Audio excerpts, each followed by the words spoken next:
Hello everyone and welcome back to the channel. In this video I want to talk about agentic long-term memory, and my goal is to cover all the key factors that we need to consider when we want to design long-term memory for our LLM-based applications. As you can see, I have already prepared a repository that contains multiple projects that we want to cover in this video together. Right now it's private, but as soon as the video is out, I will make it public so you will have access to all the codes. And besides that, you will also have access to all the information, the schemas, the theory, and everything that I will cover in this video. So let's have a quick look at the project and see what we are going to learn together. In the first step, we are going to learn how to design a custom agentic long-term memory. And for that, we will design a custom chatbot, and we will add memory to that chatbot, and we improve the memory in 3 different phases. So essentially the goal is to see how we can add more features to the memory and make it a more advanced memory. In the next step, we will see how to implement long-term memory using vector database and graph database with LangChain and LangGraph. And in the next step, again using LangChain and LangGraph, I will show you how to design a structured memory that contains 3 different components: semantic memory, episodic memory, and procedural memory. This comes from their most recent online course that was published in deeplearning.ai, and we will also cover that strategy. And finally, I will also briefly talk about Letta, which is another framework that allows us to integrate long-term memory into our applications. Here you have access to all the instructions that you would need to execute the projects locally. I already included all the project schemas that we will either talk about or we will implement in this project together. So you have access to the full code, full schemas, and all the information. Here I also added the project tree, so it would be easier for you to understand how the project was designed, and in case you want to make changes or modify the code, this will help you understand how the code works. And at the bottom, I included a schema that shows the structure of the source folder. Source folder is where we are going to design our custom chatbot. And this schema is here to give you a better visual representation of what happens behind the scene when a user sends a message to our chatbot. So this is our user, and the message is going to be passed to chat.in.ui.py. This is our user interface. Then depending on which chatbot the user has selected, that message is going to be passed to one of these 3 modules, and then we have the memory part of our chatbot here. So don't worry about the details. I will explain everything while we are designing the chatbot, and everything will be clear for you. So for now, I just wanted to go through everything that we are going to see in this video.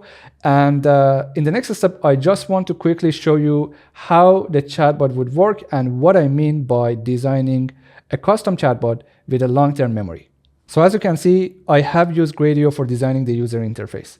And as I mentioned earlier, the user has access to 3 different chatbots: basic chatbot, chatbot agentic v2, and chatbot agentic v3. So let's choose one of them and let's start a conversation with the chatbot. So again, just to mention here, this is a phrase session. I didn't have any conversation with the chatbot, and whatever the chatbot remembers goes back to my previous conversations with it in my previous chat sessions. So let's simply start by saying, "Hey there," and let's see the response. "Hello Farzad, how can I assist you today?" So the first thing is that it knows me and it knows who it's talking to. So let's ask a follow-up question. "I'm feeling bored today.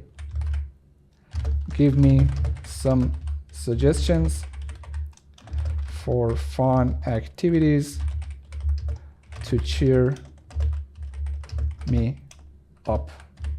So again, I'm asking this question because I want the chatbot to look at the previous conversations that it had with me and give me a response based on that. And here are the chatbot's suggestions: visit a local gym, explore new food, read a novel, go for a walk or hike, plan a short trip, etc. So let's ask the chatbot, why did it give me those suggestions? So why did you give me those suggestions? What do you know about my interests? Again, the chatbot is looking at its memory, and this is the response: "I suggested those activities based on your interests, which include going to the gym, traveling, being a food enthusiast, and reading novels." So the chatbot has been learning from our past conversations. And as you can see, the responses that it is giving me is based on what it knows from me. So this is what I mean by designing a chatbot with a long-term memory. First of all, it should have the ability to look at my current conversation with it in this chat session so I can ask follow-up questions. The next thing is that it should be able to also look at my previous conversations with it.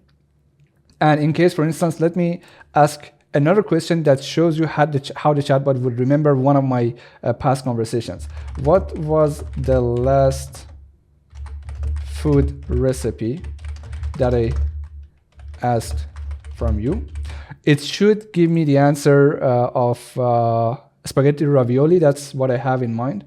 But let's see if the chatbot is able to give me that answer. The last food recipe you asked for was for homemade ravioli. So this is what I mean. The chatbot just looked at my previous conversations and looked for a very specific answer. That is the second ability that our chatbot should have. And beside that, the chatbot should also be able to collect new information from the user and update its own memory. So for instance, if I tell the chatbot, I don't enjoy reading a novel anymore, but recently I've been enjoying swimming a lot.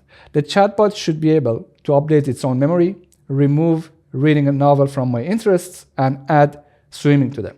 So that is what we mean by an agentic memory. So we saw the performance of the chatbot. In the next step, let's see how we can design those custom chatbots. This is the same project that I showed you earlier in the GitHub repository. So we have the config folder that contains all the configurations that we want to use for this project. We have the data folder that contains our databases. Documentation contains all the information and the presentations that I want to show you today. Images contains all the schemas and some images that we need for the user interface. We have a folder for LangGraph projects. We have a folder for Letta. And we also have the source folder that contains our custom chatbots. All right, so first, let's go through some of the basics and understand why do we need the memory in the first place. Let me also close these ones and let me open the first markdown file. Why LLMs don't have memory by default? LLMs like GPT, which is the model that we are going to use in this video, are incredibly powerful at generating human-like text. However, they do not have memory by default, which means they do not remember previous interactions across different sessions. They cannot persist knowledge about users, past conversations, or ongoing tasks beyond the current input context. So this is exactly what I meant in the demo, that we are going to design a long-term memory to mitigate all these problems. What no memory really means is that unlike humans or stateful systems, LLMs are stateless. What does it mean? Every prompt is treated as a brand new request with no awareness of previous conversations. And context limited. They only see what is in the current prompt. So these are the two very important factors that we need to take into account when we want to design our long-term memory. And how LLMs process the input, this is the initial phase of a raw, system without having memory in it. So the user sends a message to the LLM through your user interface or your notebooks. That LLM already has some system prompt that tells it how to behave, and then the LLM gives us a response, gives the user a response. When the user sends the next message, the LLM is going to treat the next message as a brand new request. So it's not going to remember anything from the previous Q&A that was exchanged between the user and the large language model. And this is what we mean by stateless. And why is it important? I'm sure you already have a lot of reasons in mind, but just to summarize and to go through some of them, without memory, the user must constantly repeat context. The LLM cannot build a personalized relationship or learn user preferences. Multi-step tasks become harder to complete. Emotional, historical, or task continuity is lost between interactions. So what can we do to solve these problems?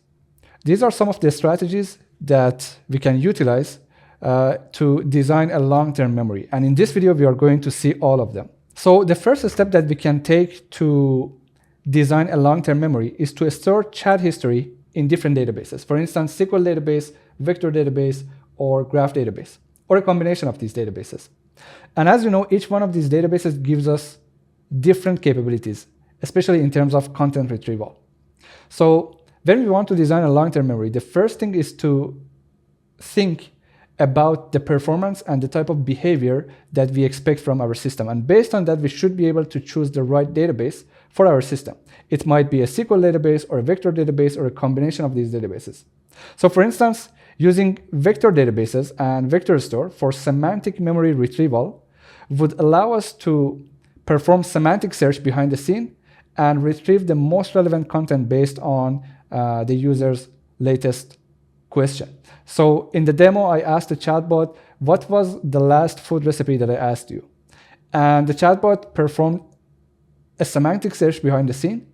It retrieved the most relevant conversation based on what I asked. And it realized that the last food recipe that I asked the chatbot was a ravioli. So that was a vector search that happened behind the scene. Another type of database that we can think of when we want to design long-term memory is graph databases. But due to their nature, we can use them for specific use cases. For instance, to model structured relationships or to store user profiles and interests. But when we want to choose a database, it is very important to think about three things. First, what type of content do I want to collect, or what type of information do I want to collect from my user? Second, how do I want to store those information? And third, how do I want to retrieve those information if they are needed? So if you know the answer to these three questions, then you can choose the right database for your system. The next step is summarizing long interactions. And this is a very important step for managing the cost, managing the context length of the LLM, and also making sure that the LLM provides accurate responses and we don't overwhelm the LLM by providing it useless content. So we will talk about it more when we are going through the concept of the memory in the next markdown file. In the next step, we want to make sure that our system is able to maintain itself. So that is why building agentic loops is a crucial step in our system. So for instance, if my system learns something new from the user, it should be able to update the memory, it should be able to modify the memory, it should be able to automatically retrieve the relevant content from the memory, and all these things should happen automatically in our system. So we are going to use the LLM as the agent to choose when and how to store a piece of information into the database, and when and how to retrieve a piece of information from the database. So the LLM is essentially the brain in our system, and it's going to manage all the workflow in our system. And finally, designing more powerful LLMs, meaning creating models that can understand and process longer inputs. So as you probably know, there have been a lot of improvements around this subject, and the new models are capable of both handling longer inputs and also understanding longer inputs, because these two are two separate issues. If a model can handle, let's say, 1 million token, it doesn't necessarily mean that that model can efficiently handle that 1 million token. And this is something that I will talk about in one of the next markdown files. And I will give you a tip on how to populate and how to think about the context length of a large language model when it comes to designing these type of systems.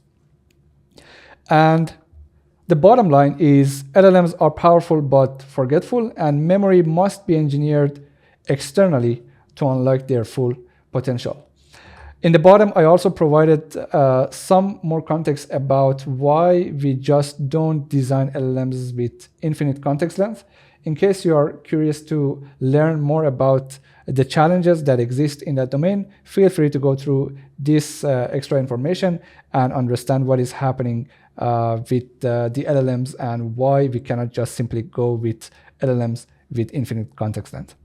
All right, so now let's go to the next markdown file and understand the concept of the memory. So up to this point, we understood that memory is an external system that is a combination of tools, databases, and strategies.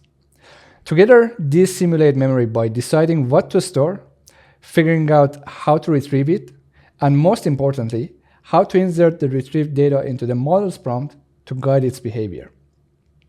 So if we can solve these three pieces, we can design our long-term memory and we can add it to our system.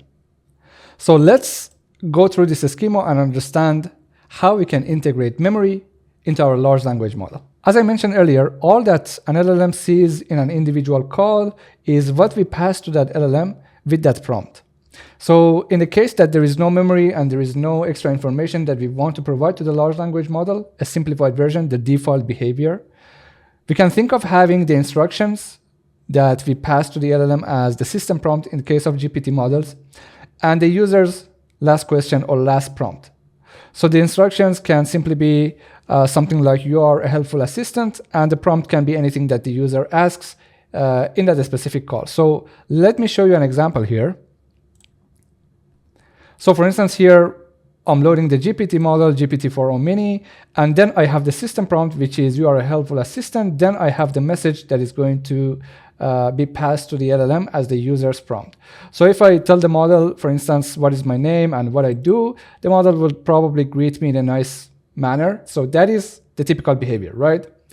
But in the next prompt, if I just simply ask the model, who am I? The model would have no idea about what just happened a few seconds ago. And it would tell me, I'm sorry, but I don't have enough information to determine who you are. So what is happening here in this notebook is that we pass the instructions, you are a helpful assistant, and we pass the user's question or the user's prompt to that LLM in individual calls. So the question here is, how can we bridge the gap between two individual calls and simulate memory for our large language model? The answer is by providing relevant information in each individual prompt. So instead of just having instructions and user's question, we can add all the necessary information that the LLM requires to provide the user with a relevant response and to simulate a natural conversation between the user and the chatbot. So here I have the schema, and as you can see, I already have divided my prompt into different sections. Each section is going to contain a different piece of information. Some might be related to the user itself, some might be related to the chat history and the conversation that the user had with our chatbot. And some part of the prompt would allow our LLM to act as an agent to populate the databases or to request for a specific piece of information from the databases that we created on the right side. So let's briefly talk about each individual section and see what can we do with an LLM prompt. One more note before we read the descriptions here. These sections are here because I wanted to integrate them into our custom chatbots. And the reason behind the selection of these sections is exactly based on the functionality of our chatbot. So my main goal was to design a chatbot, and that is why I have, for instance, two chat history sections here, which I will explain in a moment what they mean. But the main purpose here is to just show you how we can utilize the prompt and integrate the memory or integrate the information that would simulate a memory for our large language model. But based on your project, based on what you have in mind and based on what you want to achieve, these sections can change and you can remove some of them, you can add some other sections to the prompt. The main goal here is to add the necessary information to the prompt so we can guide the LLM to behave in a certain way. That is the main purpose here. So let's go through these sections and see what we have. The first section is instructions, which contains the rules that guide the model's tone, goals, and behavior. I'm sure all of us at some point have instructed a large language model and told that LLM how to behave. This is the exact same piece, and we are going to tell the model how to behave in this section. User info contains the user-specific information that can be pulled from a database. This may include preferences, personality, or history. For instance, in the demo, the moment that I started to chat with the chatbot, the first thing that it told me was, hey Farzad, how are you doing today? The fact that the model knew my name is because it has access to the user information in that chat session. Chat history summary and chat history. So for our chatbot, I decided to divide chat history into two different sections: chat history summary and chat history itself. Chat history summary contains the summary of older conversations. So imagine that the user has started a session and asked 20 different questions from the model, and he also received the answers for those questions. So my goal is to first inform the model what was the intention of the user since the beginning of this chat session. So what I can do is I can provide the summary of the first 18 questions and answers to the model. And then in the chat history section in the prompt, I can provide the exact and original form of the previous 2 questions and answers to the model as well. So the second part, the previous 2 questions and answers, would allow the model to first answer follow-up questions. And also imagine that the user received an answer from the model, and now the user is asking the model to modify its response or to fix or correct a mistake, for instance. So in that case, again, the model would be able to pick up its most recent response untouched in its original form, do the changes, make the modifications, and pass the new response to the user. So that is why I decided to divide chat history into these 2 different sections, to not just inform the model about what just recently happened in its exchange with the user, but also to inform the model and give it a small summary about what has happened since the beginning of that chat session. Tool explanation is for when we want to use the large language model as an agent. So imagine that the model has access to a couple of functions, and it can call those functions whenever it needs. One of the things that we need to include in the prompt is the explanation of those functions. That is why I also included tool explanation here, which is the information about available tools that the model can call. The next step is function call result. So imagine that the model has requested a function call. And for the sake of the example, let's say that function was for updating the memory with the new piece of information about the user. So in that sort of function, what will happen is that function is going to get executed in Python. It's going to add the new information to the memory. And in the output, we might get a Boolean or nothing. So if we don't inform the LLM that that function has been called and the call has been successful, the LLM or the agent is going to request for that function call over and over again. So that is something that we want to avoid. How can we avoid it? By providing the most recent information about the function call to the prompt as well. So another example is if the model wants to execute a chain of functions. So imagine the model first wants to update the memory and then also wants to modify something in the memory, right? So there are 2 different functions that need to be executed in a sequential form.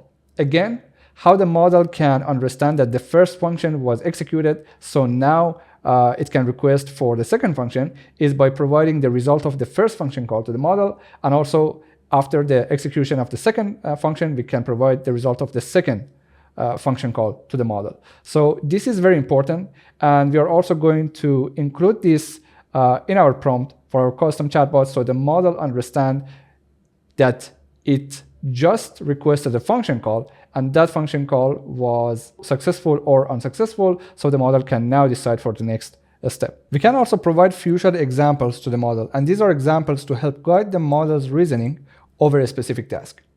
So again, let me give you an example. Imagine that you want to ask your large language model to classify sentences based on their sentiment. So if you don't provide the classes that you have in mind to the model would come up with some names for those classes that might not be exactly what you have in mind. Or for instance, if you want to divide those sentences into 3 different classes, the model might decide that I want to divide them into 4 different classes. So these are the type of scenarios where providing few-shot examples would allow the model to understand and learn what you have in mind and what you want from the large language model so it can behave in that certain way. So for our custom chatbot, we are not going to have few-shot examples, but in one of the LangGraph projects that I want to talk about today, we will see how few-shot examples can guide our model to behave in a way that we are looking for. And finally, the last piece of information that we want to pass to the large language model is the user's last message. And that will be our last piece. So this layered input is all within the LLM's context window, and it is updated continuously. So having an advanced long-term memory is all about how we are going to design the context window here and how we are going to update it over time based on each new query. So now let's go through some of the key factors that we again need to consider when we want to design our long-term memory. External databases as memory sources. So to populate the prompt, the system pulls from various external memory sources. We can use vector databases for storing past interactions as embeddings and enable semantic search. Again, in the demo, when I asked what was the last recipe that I asked you, that was a semantic search result that told the LLM it was a ravioli. SQL databases can store structured history, user settings, or tool logs. Graph databases stores structured relationships and user modeling, for instance, interests, friends, goals, etc. These databases provide the long-term memory that the LLM itself lacks. Smart prompt construction is key. The real value lies in how memory is used, not just where it is stored. A smart system will retrieve only what is relevant, inject it into the right part of the prompt, and update and adapt the memory based on feedback and actions. So this is also a very important aspect of a long-term memory. So when we design a long-term memory for our application, one of the key factors is that it should be able to maintain itself and stay relevant. So again, back to our original example, our chatbot is able to collect users' information and store them in the database. So as I mentioned, what if the user tells the chatbot that recently I've been enjoying swimming a lot and I'm not into reading books anymore? So the system should be able to modify the database, remove reading books from the interests, and add swimming to it. That is what I mean by adopting the memory, updating and adopting the memory based on the feedbacks and actions. This is a very important piece of the systems, and depending on the system that you have in mind and depending on your application, the feedbacks and actions can change, and therefore the update that your system requires might change, but you need to be able to implement it in your system so your system can stay relevant and can stay updated with the user's preferences. The result is a chatbot that appears consistent, aware, and helpful across conversations, even though the model itself has no actual memory. And one last tip for the positioning of different sections in your prompt. I've already talked about this in one of my previous videos, but this is very important, so I want to briefly talk about it again here. There was a paper called Lost in the Middle, and the authors examined the attention of large language models to the content in different positions of their context window. And they had a very interesting finding. So this is the paper's link. You can go through the paper, but the figure that is very interesting and important to me is this one. So as you can see here, LLMs tend to pay a very high attention to the content that falls in the beginning or in the first section of their context window. And also they pay a higher attention to the content that falls in the last part of their context window. So back to our schema here, instructions and user info would fall into the first part of the context window, and the LLM would pay a very high attention to these two sections. And also the LLM would pay a high attention to the last part of the context window, which is the user question, and it can also be future examples in this case. So this is a very important factor to keep in mind when you want to design your long-term memory. One thing that you would want to do is, if there is a piece of information that is less important than the rest of your input, it is better to put it somewhere in between and keep the most important piece of information on the first section of your prompt, and also you can keep them like the important information in the last section of your prompt, just like the user's question. So if you follow this tip, you would make sure that at least if your prompt gets too long, which considering this structure, there's a great chance that our prompt gets long, your LLM will not miss the informations that are falling into the first part and the last part, which are the two most important sections for us. But for instance, in my case, if the LLM doesn't pay enough attention to what happened in the chat history summary, I really don't care. But what I want in my chatbot is to pay a very high attention to chat history and user's question, and also to pay a high attention to instructions and user info. So that is why I designed this prompt in this form. And again, depending on your system and your application, think about it and find the right order for your information. This is very important. By the way, when I talk about the fact that the model would pay more attention to the content that it sees in the beginning of the prompt and the content that it sees in the end of the prompt, it doesn't mean that it's going to ignore the content that it sees in the middle section.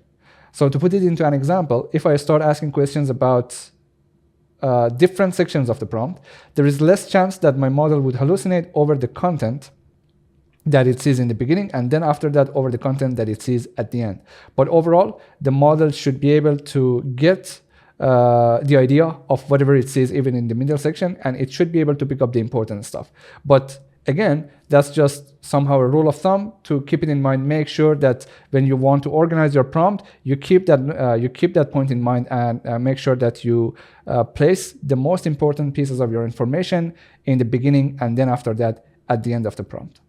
Okay, that being said, we can now move on to the next step, which is designing our custom chatbot. So the first chatbot is called the basic chatbot. The goal of this chatbot is first to prepare the baseline for all the three chatbots. So the core functionalities would almost remain identical in all of them. And we will also add a memory to this chatbot. But in the next two phases, we will start adding more features and we will improve the performance of that memory.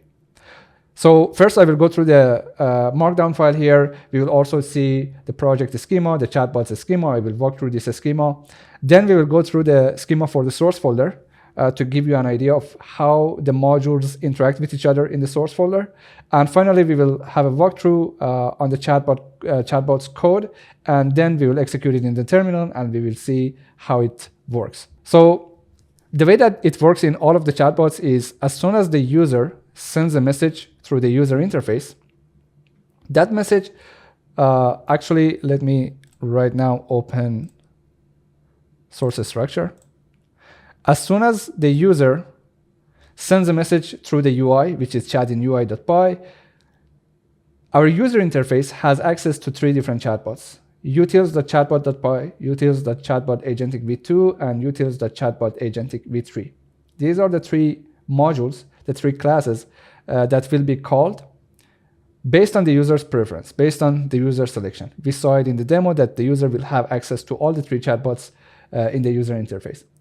So these classes are where we are going to orchestrate the whole backend, and each one of them is going to utilize different parts of the memory and different databases for the long-term memory. So keep it in mind. Here, when I'm talking about when the chatbot class is initialized, I'm talking about these classes. All right. When the chatbot class is initialized, it sets up model configuration, for instance, loading the model names, token limits, and paths from a configuration file. Session ID generation, each chat session is assigned a unique ID for tracking, and component setup. So we instantiate three different classes: SQL Manager, User Manager, and Chat History Manager. User Manager would allow us to connect and execute SQL commands on our SQL database. User Manager retrieves or stores user information in our SQL database. And Chat History Manager is actually where I have developed my full long-term memory, but this chatbot only uses the chat history and chat history summary, those two sections that I explained in the previous markdown file. So these are the three classes that we are going to use for this chatbot. And then we pull the most recent conversation summary to add it to the prompt. And after that, we prepare the prompt. We dynamically build the prompt, including user profile details, a summary of earlier chats, and the last few message pairs. This is exactly what we discussed in the previous markdown. And then we send the prompt and the user message to OpenAI's API and receive a reply. After that, we store the conversation pair in the database, the new conversation pair, the last user's message, along with the most recent response from the OpenAI. And we update the summary if needed to stay within context length. I will talk about it when we are going through the code. So for now, let's ignore this part. So let's go through the schema together and see how it works visually. So this is our user. The user sends a message through the user interface. That message will be passed to the prompt. So this is the last section of our LLM input that I showed you in the previous markdown, which was the user's latest message.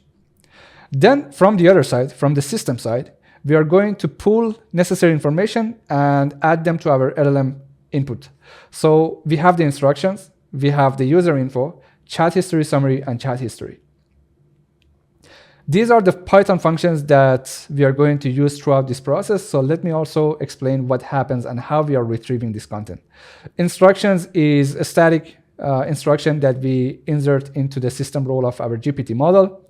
Load summary is where we are loading the summary of the previous conversations from the SQL database. And load memory is where we are loading the previous QA pairs. And there is a check after that. I'm checking the number of tokens in the previous two Q&A pairs. So what happens if the previous two Q&A pairs are very long in a way that they are going to either confuse the large language model or they are going to just break the whole system because the LLM just cannot respond to the user if we populate all of this information into the prompt without tailoring them. So that is a very important aspect to managing the prompt, both in terms of the cost and also in terms of the efficiency. This is a very important factor. So I check the number of tokens for the previous Q&A, and if they exceed a certain threshold, I will also summarize the two previous pairs. But if they don't exceed that limit, I'm going to just use the original form and I'm going to pass it as the chat history here. So we prepare the system prompt along with all this piece of information. And then the LLM would see the last user's message. The LLM would have access to all the necessary info from here, and it would give us a response. That response will be displayed to the user on the UI. And also, next to that, we will update the memory by adding the new Q&A pair to the memory, to the SQL database. And we will also update the summary. And as you can see here, I have another LLM that summarizes my old chat history and conversations here. So I have one LLM here that is the main one that interacts with the user, and the second LLM to summarize the chat history and the old conversations. All right, so let's also quickly go through this schema and see what happens behind the scene. The first thing that we need to do to prepare the project is to create the databases. As you can see, we have a SQL database and a vector database. The basic chatbot only uses the SQL database, but as we are improving the memory, we are going to also integrate a vector database into our long-term memory. So these are the modules that would allow you to either create these two databases or to test them whenever you want to make sure that they are working fine, and also to see what information do they contain. So let's go through the creation of these two databases and see how we can add them to our project. If you open source folder, you can see these four modules. These are the modules. And as soon as we start to execute those modules, especially for the preparation of the two databases, they will automatically create this folder called data, and they will create the database and put the database inside this folder for you. So let's execute the modules one by one. So the first one is Python source prepare SQL database. There we go. We have chatbot.database here. And the second module is Python source prepare vector database. Again, this one is going to create a vector database and store it in the same folder for us so we can use it in our chatbot. And you also get the collection count, which is 0, but this shows that the vector database was created correctly. Perfect. Now that we have the databases, our chatbot is able to actually store the data to the databases and also retrieve the data from the databases. Another useful information that you can get from this schema is the LLMs that we are going to use in all the three chatbots and which modules are calling them. So we have a normal LLM that is used in the basic chatbot, and chatbot.py is calling it. We have an LLM that both interacts with the user and also acts as an agent for both the next versions of our chatbots. We have an LLM for generating the chat summary that is called from chathistorymanager.py.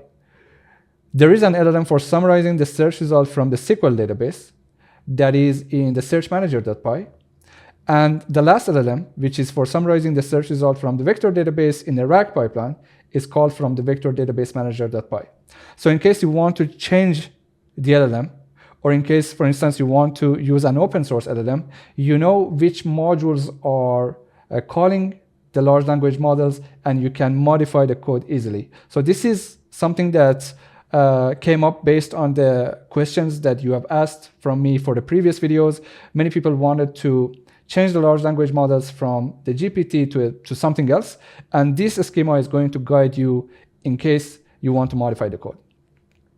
The next thing that is common between all these classes is the way that they are loading the config.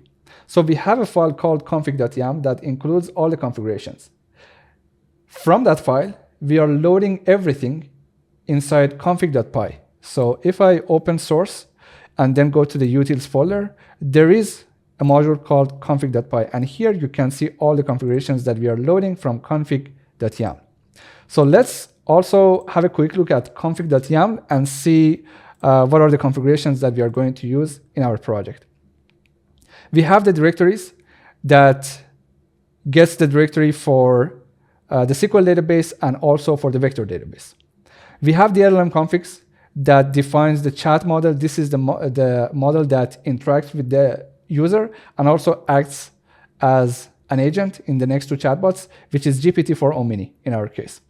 We have the summary model, which is GPT 3.5 Turbo. We have the RAG model, which is GPT-4 Omni again. And we have the temperature, which is set to 0 for all of them. In the chat history config, we have the max history pairs, which is 2 at the moment.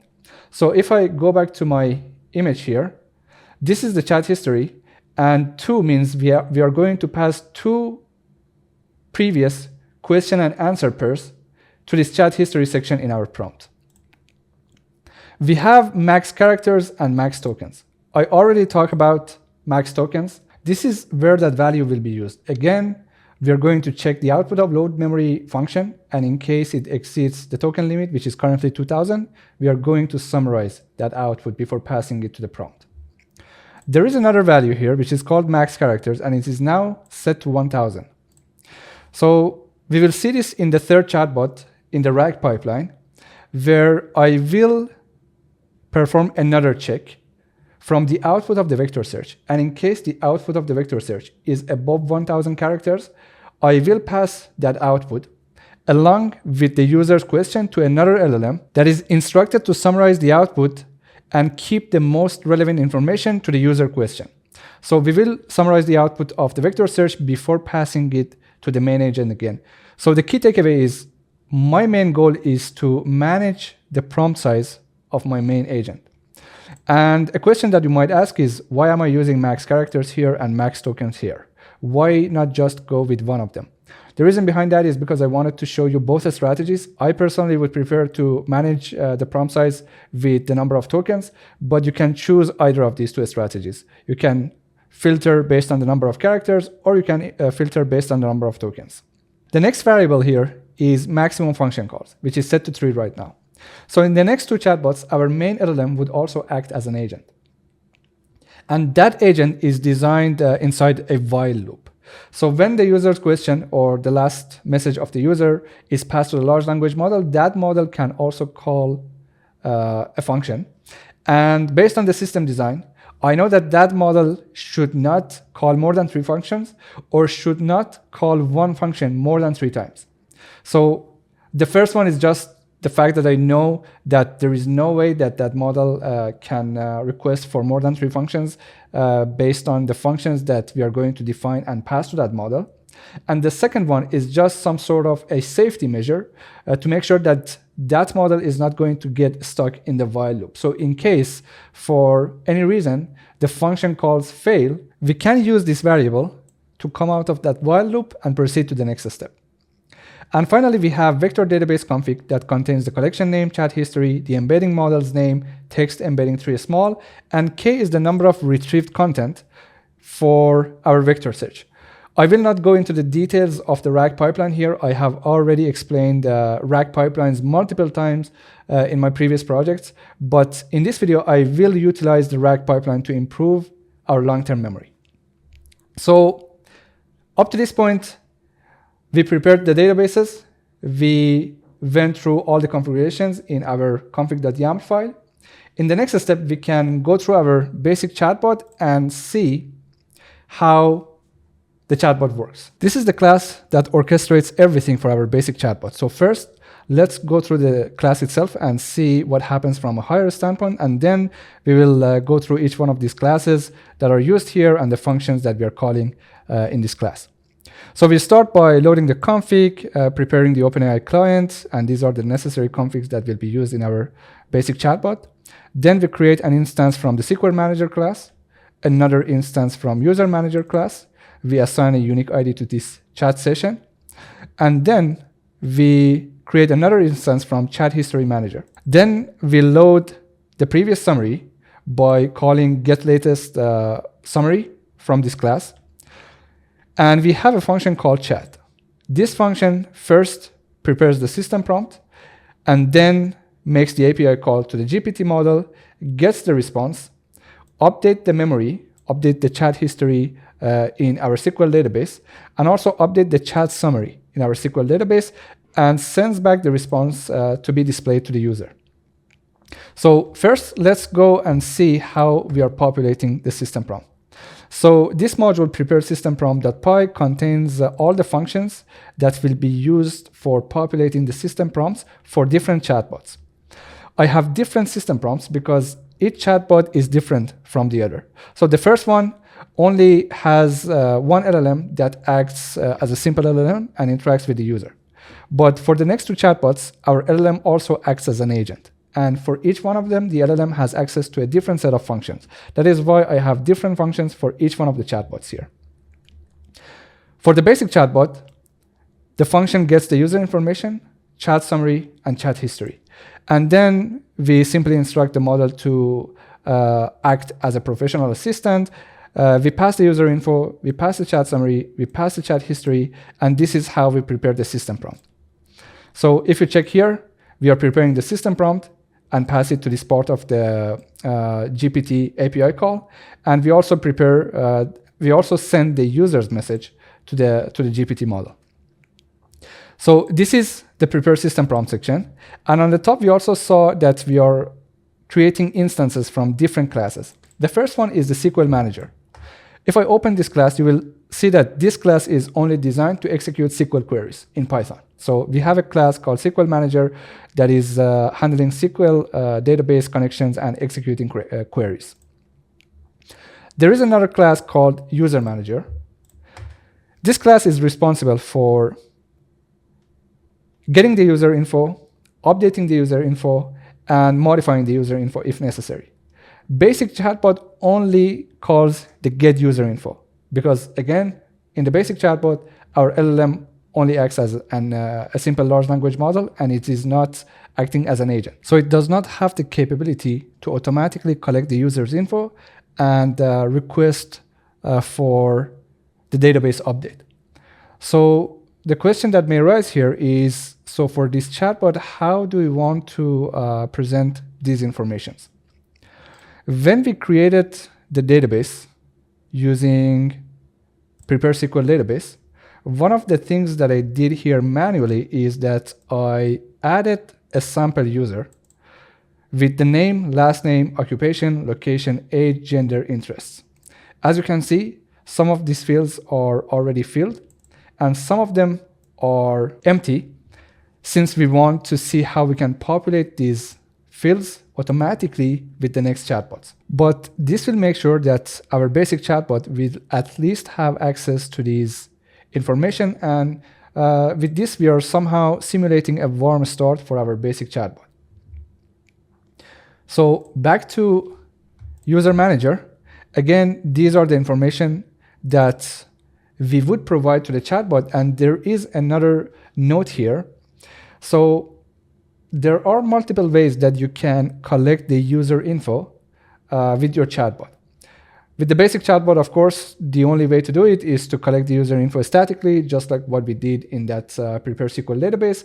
But when we are using an agent, that agent can have the capability to extract the user info automatically and populate the databases. But still, we need to have a strategy for that. Otherwise, the agent would just improvise and things will eventually get out of hand.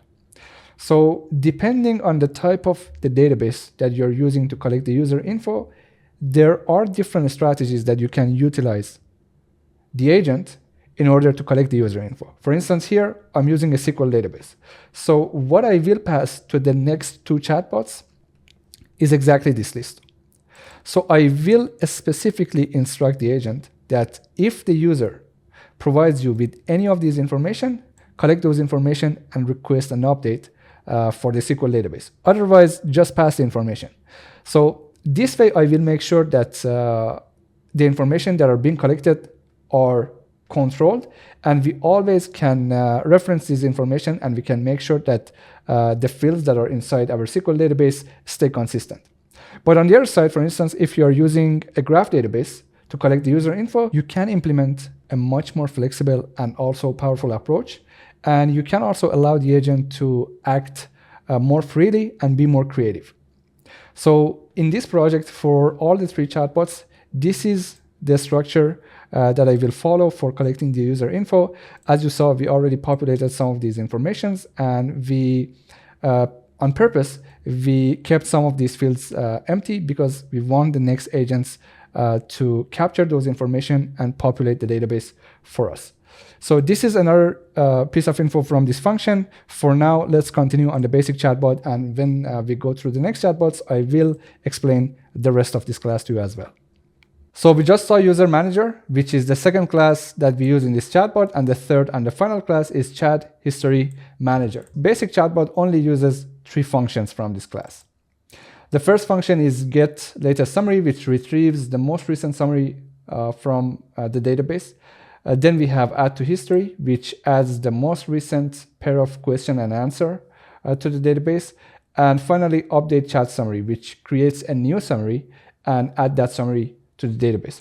So these functions are very easy to understand based on their names. They are somehow self-descriptive. I will not go through them in more details right now, but when we are going through the last chatbot, which uses this class in full capacity, I will go through the class and I will explain exactly how it works. So far, we went through all the theory for the first chatbot, the basic chatbot. Now let's test the chatbot and let's verify its performance. So there are two modules that you can use to chat with the chatbots. One way would allow you to interact with them using the Gradio user interface, and the second approach is to chat with the chatbots in the terminal. In this step, since I want to also show you some of the logs that we are printing in the terminal, and I don't want to go back and forth between the UI and the terminal, I will use chat in terminal to interact with our basic chatbot. As you can see, you also need to choose the chatbot that you want to interact with manually here. So basic chatbot is already selected. Let me open a terminal and let me execute the module. So chat in terminal, perfect. Basic chatbot is initialized. Type exit to end the conversation. So let's start by something very simple. Hey there, and the model's response is, hello Farzad, how can I assist you today? So as you can see, the model knows who it's interacting with, and it is coming from the information that we pass to the model in its system prompt. Here's the instruction. You are a professional assistant of the following user. And this is the user's info. This is the information that we added to our database ourselves when we created the database. So in the next section, we have the summary, which is empty right now. Then we have the chat history, which is empty right now. Chat history is saved to the database. This refers to the first pair, which is header and the model's response. So this first pair is already saved in our database, and pairs since last summary is 1. There is an important note about how the summary function works in our chatbot. We are going to see it in action after we send a few more messages to our chatbot, but first, let me explain it to you and let's understand what we expect to see from the chatbot. So let's call this interaction number 1. What happened here is I sent hello there, and the model responded by hello, how can I assist you today? In interaction number 2, this first interaction will be treated as the first element in our chat history. So in the next message, I will see this pair, the header pair and the model response right here. In the third interaction, the first and the second interactions between me and the model will be treated as a chat history.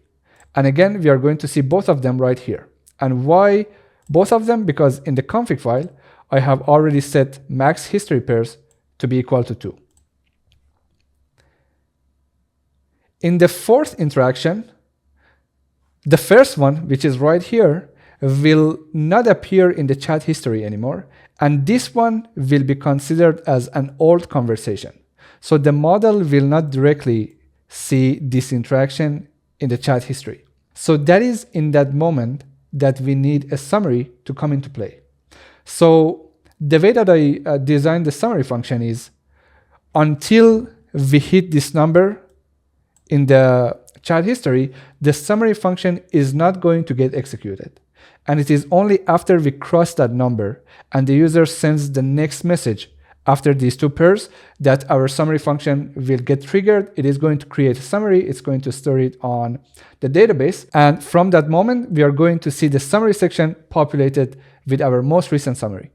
So I hope you understood the concept here. The main concept is to avoid making useless API calls while we are going to see all the conversation right here in the chat history. So let's continue and let's see how that works in our chatbot. So if I send another message like, tell me a joke. As you can see here, this is interaction number 1. And the summary section is still empty. And the pairs since last summary is 2. Again, we also see a message here, insufficient chat data, escaping summary. This is exactly what we expected from the model. So this is the model's response. Let's continue and let's ask the model for actually another joke. Tell me another joke.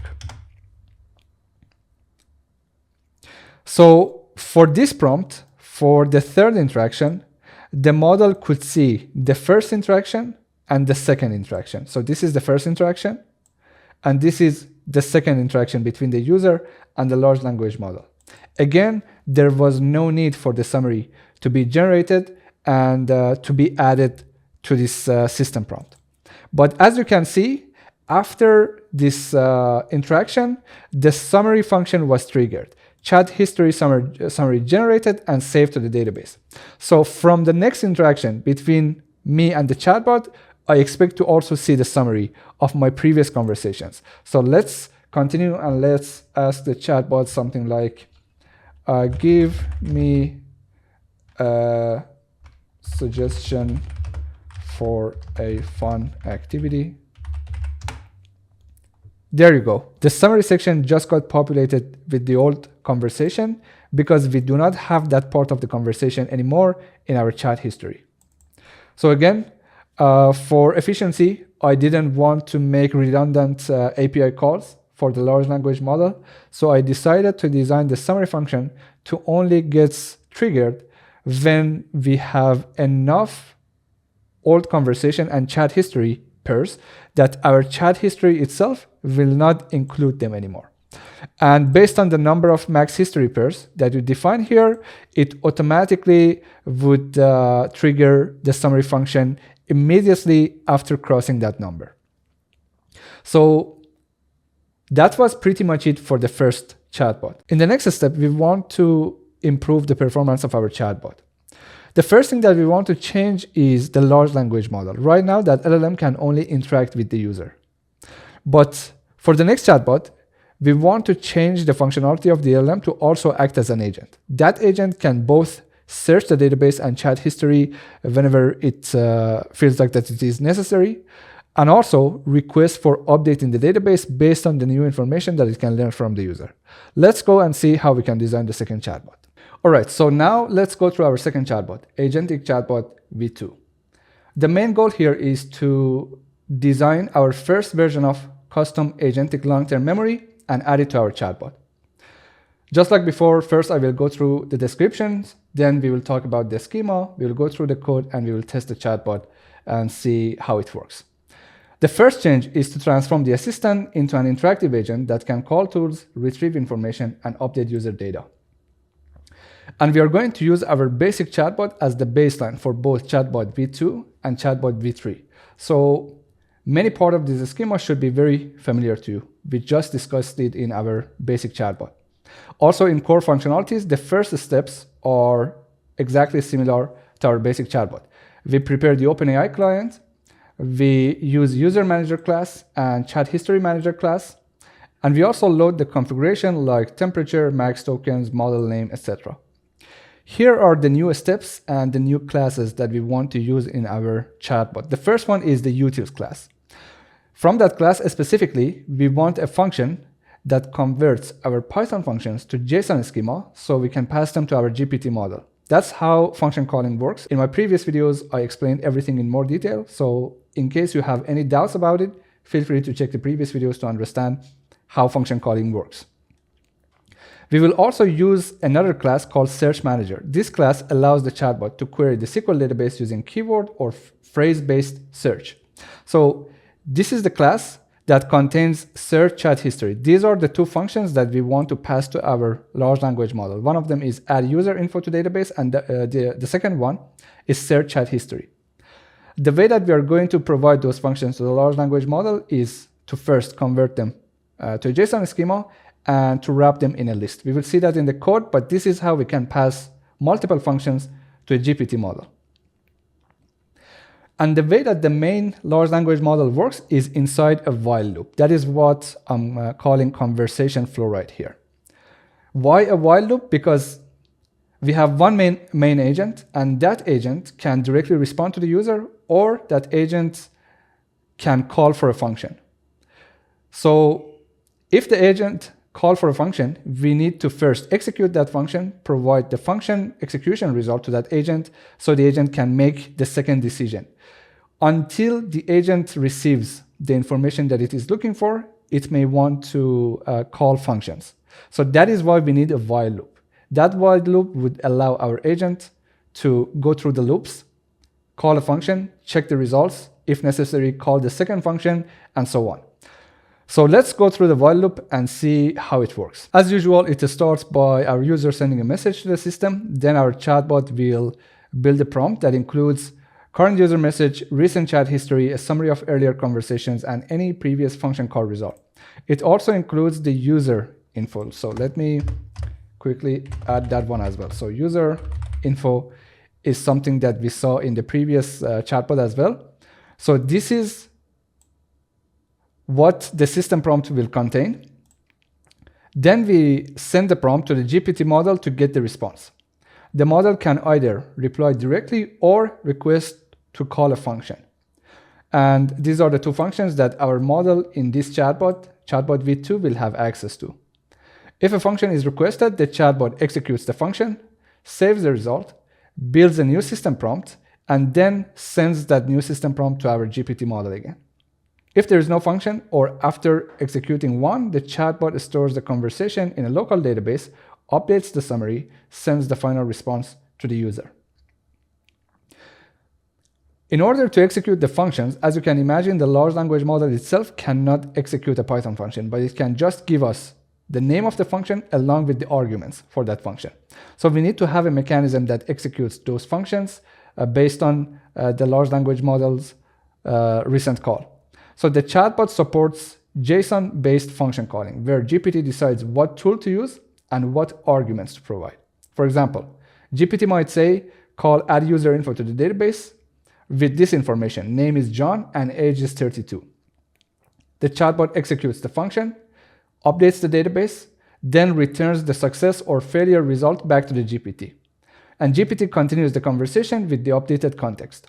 So this is how the function execution is going to work in our chatbot. These are the classes that we are going to use in this chatbot. User manager, we saw it before. Chat history manager, I didn't talk about it in the basic chatbot. Again, I want to skip this, except I will just clarify what functions we will use from this class. I will talk about this class when we are going through the last chatbot. We use search manager. We will talk about it in this chatbot. Utils, And then we will also use the config class. This is a function that we saw before, prepare system prompt. We are going to use it again with a new system prompt for our large language model. We will go through the system prompt as well. I also designed a fallback mechanism for this chatbot that I will show you actually in the schema right here. The reason behind that, there are different cases that our system can fail. So the projects that I developed for this video, none of them are fully tested and production ready. So keep that in mind. Each one of them, in case you want to build on top of it, you need to test it. You need to make sure that it addresses all the scenarios. You need to handle all the edge cases and everything. But based on the requirements that I had in mind for this chatbot, I just wanted to make sure that in our experiments, we are going to have a smooth experience. And for that, I added the fallback large language model, which is a GPT model without having access to any functions. So as you can see, we have our main LLM agent along with the fallback LLM. Both of them are GPT 4.0 or 4.0 mini, depending on your use. But the main goal here is just to make sure that if our main agent requests too many functions or fails for any reason, we can send back the results to another GPT and ask that GPT to directly respond to our user. Now let's go through the changes between our current chatbot, Chatbot v2, and our basic chatbot. In terms of chat flow, our basic chatbot had a one-step response, and our new chatbot has a multi-step agentic loop. In terms of function calling, we just added it to our new chatbot. Abilities, the basic chatbot could only respond to the user, but the new chatbot can update the database, search the database, and adapts. And by adaptation, I mean the main agent right now can collect user information. And based on the new user information that it can collect, the system prompt will get updated. So our system prompt will always contain the most recent information about our user. That is what I mean by adaptation right here. Search capabilities is something that we added to our new chatbot. Prompt strategy. So the first chatbot had a static prompt, but just as I mentioned, our new prompt is somehow dynamic and it will get updated based on the new user information. We have a fallback strategy for this chatbot, and this chatbot technically is our first chatbot with a long-term memory. All right, so now let's go through our schema and see the changes that we have to make to our chatbot. So many parts of this schema should be very familiar to you. We have already discussed this section.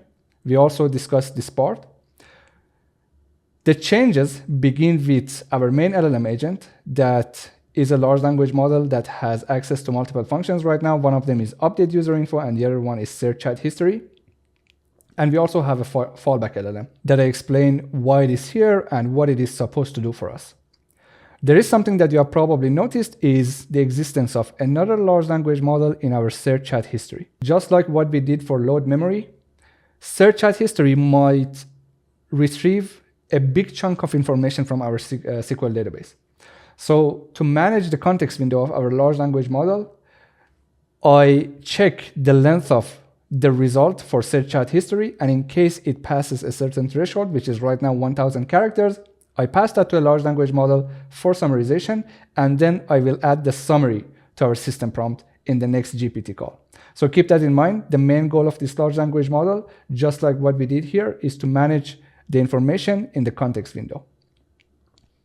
And the biggest change in the system design here is the way that we are populating our system prompt for each GPT API call. We have the instructions just like before: user info, chat history summary, and chat history itself. All of these are the sections that we had for our basic chatbot, except the user info is now dynamic and it changes over time. The new two sections are tool explanation and function call result. So now we explain to our large language models what tools it has access to and how and when it can call them. And we also inform our large language model when it calls a tool that you just recently called the tool, this is the result, and now you can make your next decision based on this result. So these are the new two sections. The functionality is a chatbot, so the user sends a message and it receives a response. But this is the way that we are populating our system prompt and adding the long-term memory to our chatbot that is very important here. So let's go through the code and let's see the changes also in our code, and then we will test the chatbot. Let's go through this module first, since this is where our chatbot is orchestrated, and then after that, I will cover all the classes and functions that are defined outside of this module, but we are using them here. So just like the previous chatbot, the basic chatbot, we start by creating the OpenAI client, loading all the configurations that we need, setting the session ID. Then we are loading and creating an instance from all the classes that we need here. Utils, SQL Manager, User Manager, Chat History Manager, and Search Manager. The new ones are Utils and Search Manager. From Utils, we need JSON schema functions. This is the function that receives a Python function as its input, and it gives us the JSON schema of that function. As you can see, this is how I'm preparing the two functions to pass them to our GPT model. This is the agent functions. And we also have Search Manager, and from that class, I want to use Search Chat History. This is one of the functions that we are going to pass to our GPT model. Then we have our first method, which is execute function call. This is new again. As you can imagine, the large language model cannot execute a function by itself. So what it gives us in its output when it wants to call a function is a function name and the arguments that that function needs. So these are the two arguments that we are receiving from the large language model. Then we execute the function that was requested and we get the result. And finally, we have the chat method that receives the user message as its input, and it gives us the assistant response as the output. So this function is the one that gets executed every time that our system receives a new message. So anything that needs to be executed after we receive a new message should be placed in this function, including loading the chat history, loading the chat summary, and essentially everything that needs to be executed with each new message. Now let's go through this function and imagine that we just received a new message from our user.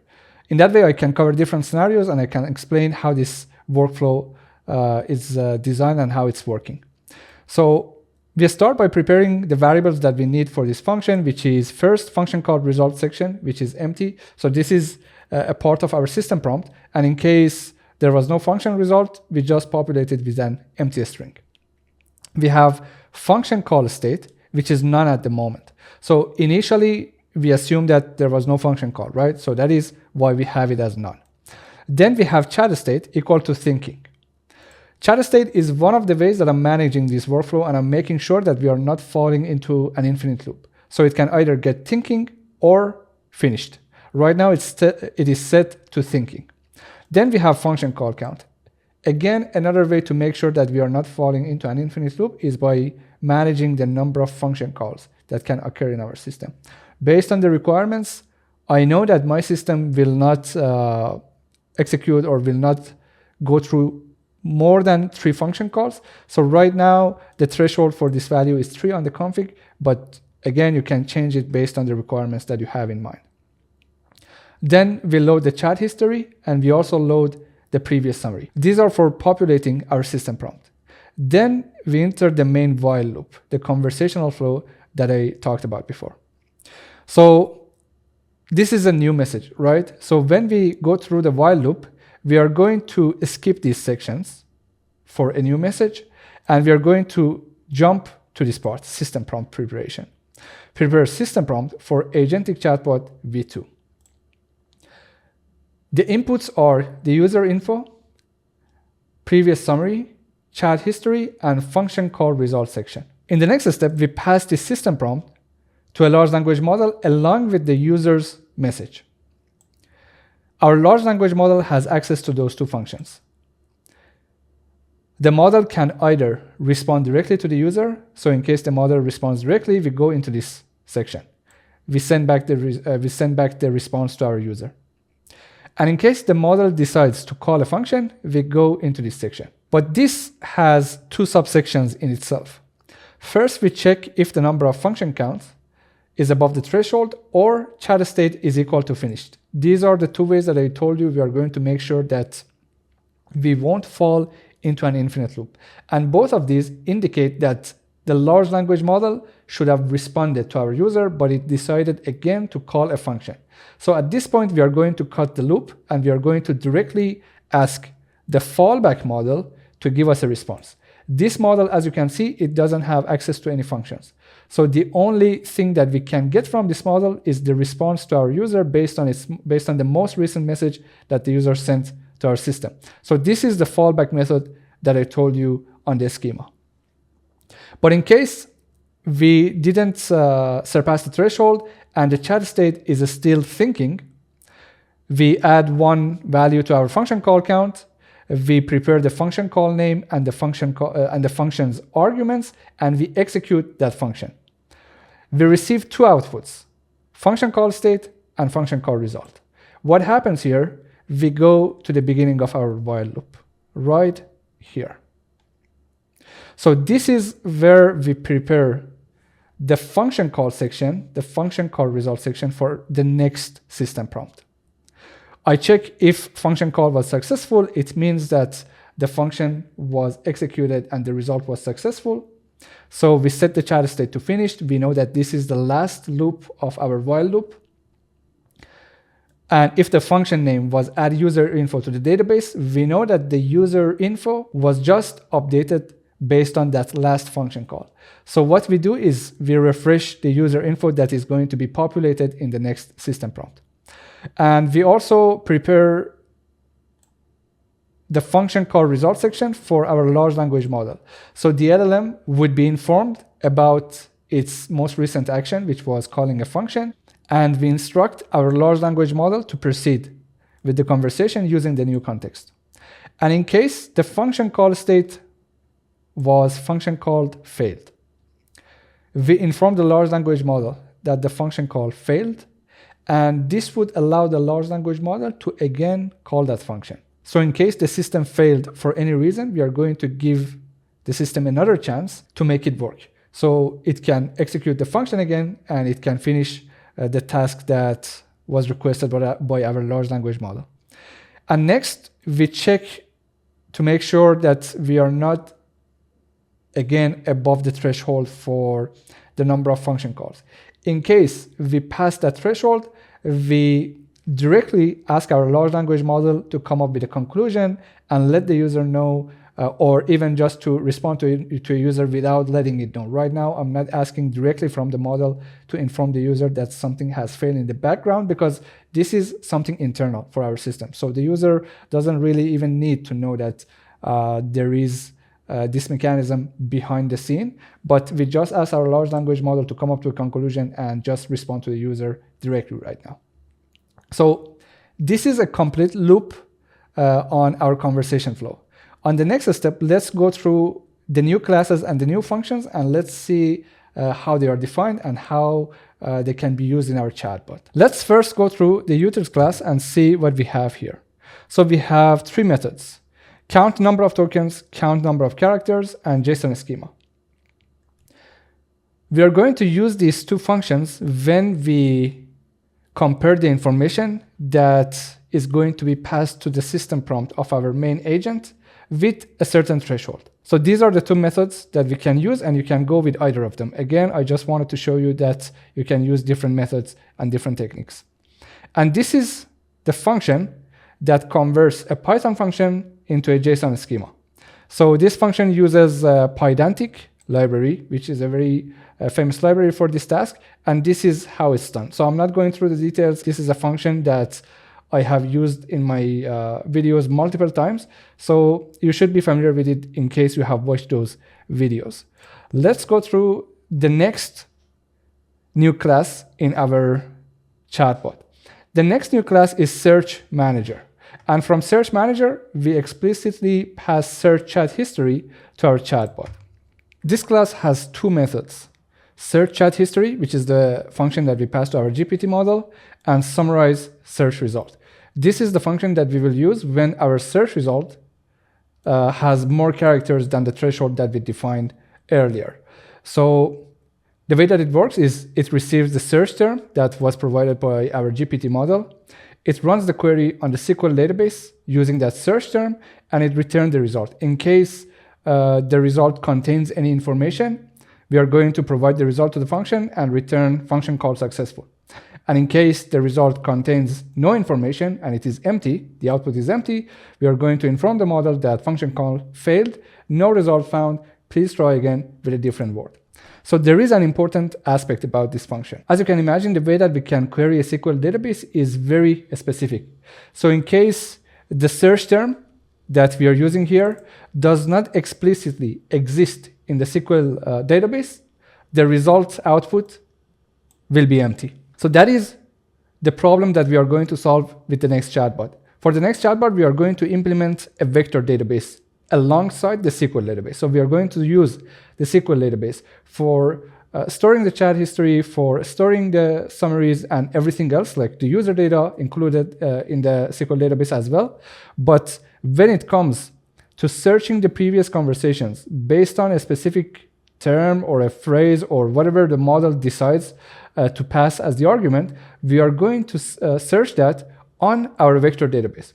So I will explain that in more detail when we are going through the next chatbot, but just keep that in mind that this has a downside and we want to fix that downside in the next chatbot. So now let's check our function here.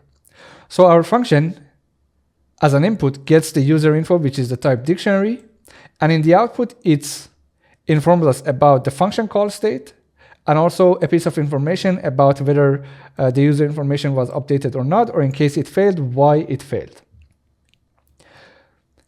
So it is the LLM responsibility to provide us with a valid user info for this function. We already informed the large language model about the valid keys that it can choose from. But again here, just to make sure that the database remains consistent, we double check the valid keys, and in case the large language model provides us with an input which is not among these keys, we are going to inform the large language model that the function call failed, please provide a valid key. So the large language model will know about its mistake and it should be able to fix that. If the key is among the valid keys, we are going to update the database based on the new information, and we are going to inform the large language model about that. So right now, this function can replace or update the values for all the keys except for interests. For this key specifically, the way that this function works is only adds new values to it. So as you can imagine, these keys can only take one valid value. For instance, the user can inform the large language model that I currently live in Canada. But if the user has recently moved to a different country, what we need to do is to replace the name of the previous country with the new one.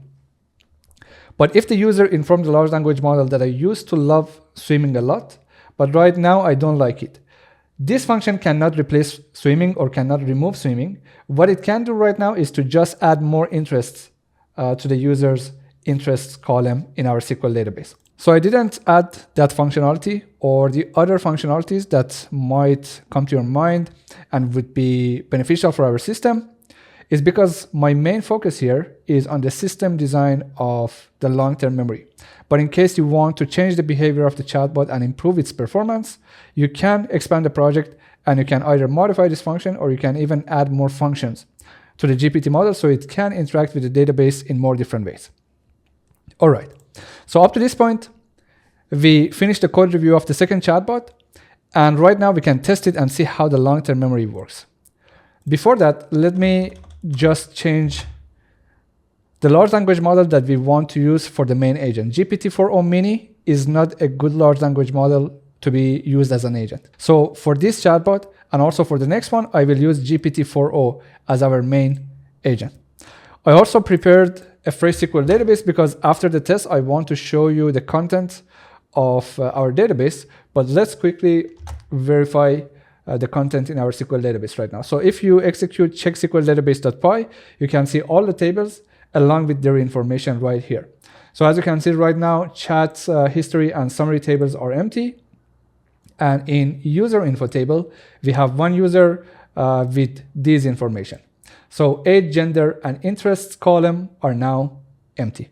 All right, so let me open a terminal, and again, let's execute our chat in terminal.py. I want to test the chatbot by going through two different chat sessions. In the first one, we are going to have a general conversation with our chatbot, and we will also pass some new information about the user to see if the chatbot would update the database. We will also verify the existence of those new information on our database from this module.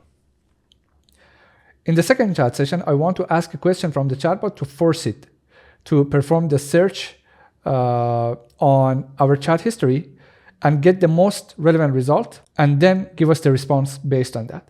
So let's start our first chat session by asking something like, what do you know about me? This is the first system prompt, and as you can see, it already contains the user info, so it should be an easy answer from the chatbot. And as you can see, it already knows who it's interacting with. Let's tell the chatbot, I recently moved to Italy. So what happened here is I sent this prompt. This is the first GPT call. And in this call, the GPT model decided to call a function, which is add user info to database. And this is the argument that the large language model sent for that function. We updated the database, and then in the second GPT call, we informed our large language model that the function is already called. We executed it, and the outcome was successful. Okay, so now for the next prompt, let's say something like, I love running and hiking. So again, what happened here is the same loop, except this time, the argument that our large language model provided for the function call is interests with these two values. Again, in the second call, it can see that the function call was successful. So now let's tell our chatbot something like, today is my birthday. I want to cook a delicious pizza. Give me a recipe. So the chatbot is thinking, which means it is preparing the recipe for the pizza for us, and this is the response. So as you can see, first of all, happy birthday, and then, by the way, this is not my actual birthday today, that was just a prompt for testing the chatbot. So happy birthday, Farzad, and here's a simple and delicious pizza recipe. So let's end this chat session, and let's open a new one. Actually, you know what? Let me open a new one here. Python source chat in terminal.py. Let's also verify the information in our SQL database. So as you can see, right now the location is set to Italy and the interests are hiking and running. This is the information for our first chat session, and these are the prompts that I sent to our system.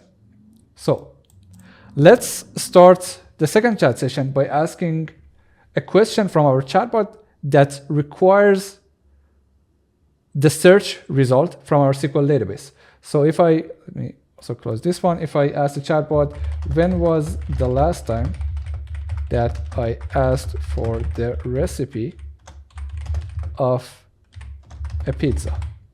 All right, so let's see what happened here. I currently don't have access to the specific details of your past interactions.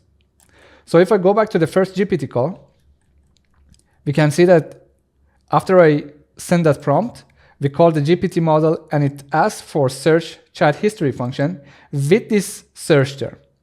So since a recipe of a pizza does not explicitly exist in our SQL database, the function result or the result for the search on our SQL database was empty. Therefore, in the next GPT call, we informed the model that function call failed, no result found. Please try again with a different word. The model again requested for a recipe of a pizza. So the model did not respect this instruction right here. For this, we can either improve the system prompt or we can choose a better model to be used as our main agent. But for now, let's continue and let's see what happens next.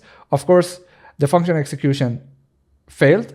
So again, please use a different word. And again, the model insisted on the search term recipe of a pizza, and eventually we hit the function called limit.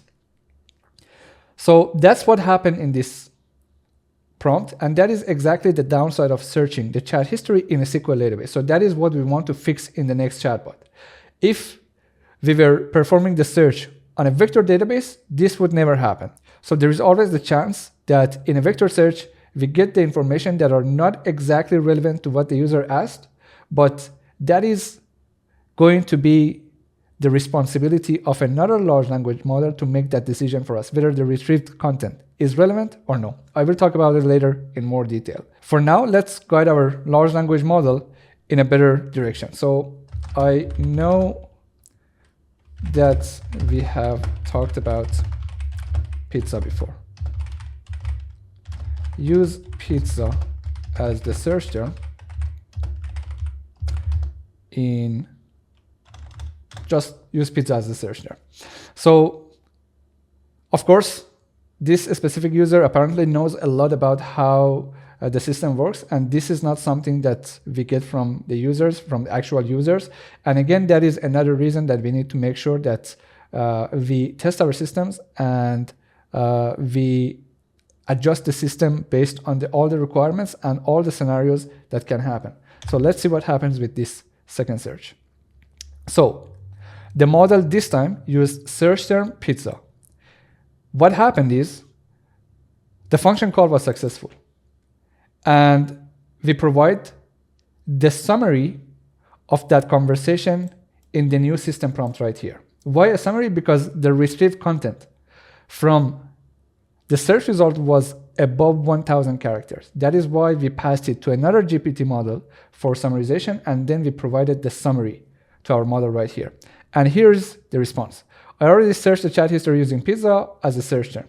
It seems that you were provided with a detailed homemade pizza recipe, including making the dough, etc. So as you can see, the model now found out about that previous conversation, and it was able to give us the proper response. So the key takeaways from this experiment are, first, we actually interacted with a chatbot with a long-term memory. Of course, there are a lot of rooms for improvement, but the fact that our chatbot could search the user's chat history and get more context based on the user's most recent prompt and the user's chat history to come up with a better response, that is by itself fantastic. But one of the things that we saw here was the fact that GPT-4o didn't explicitly follow the instructions that we provided to it on its system prompt. So first of all, you can always update the system prompt and test your system.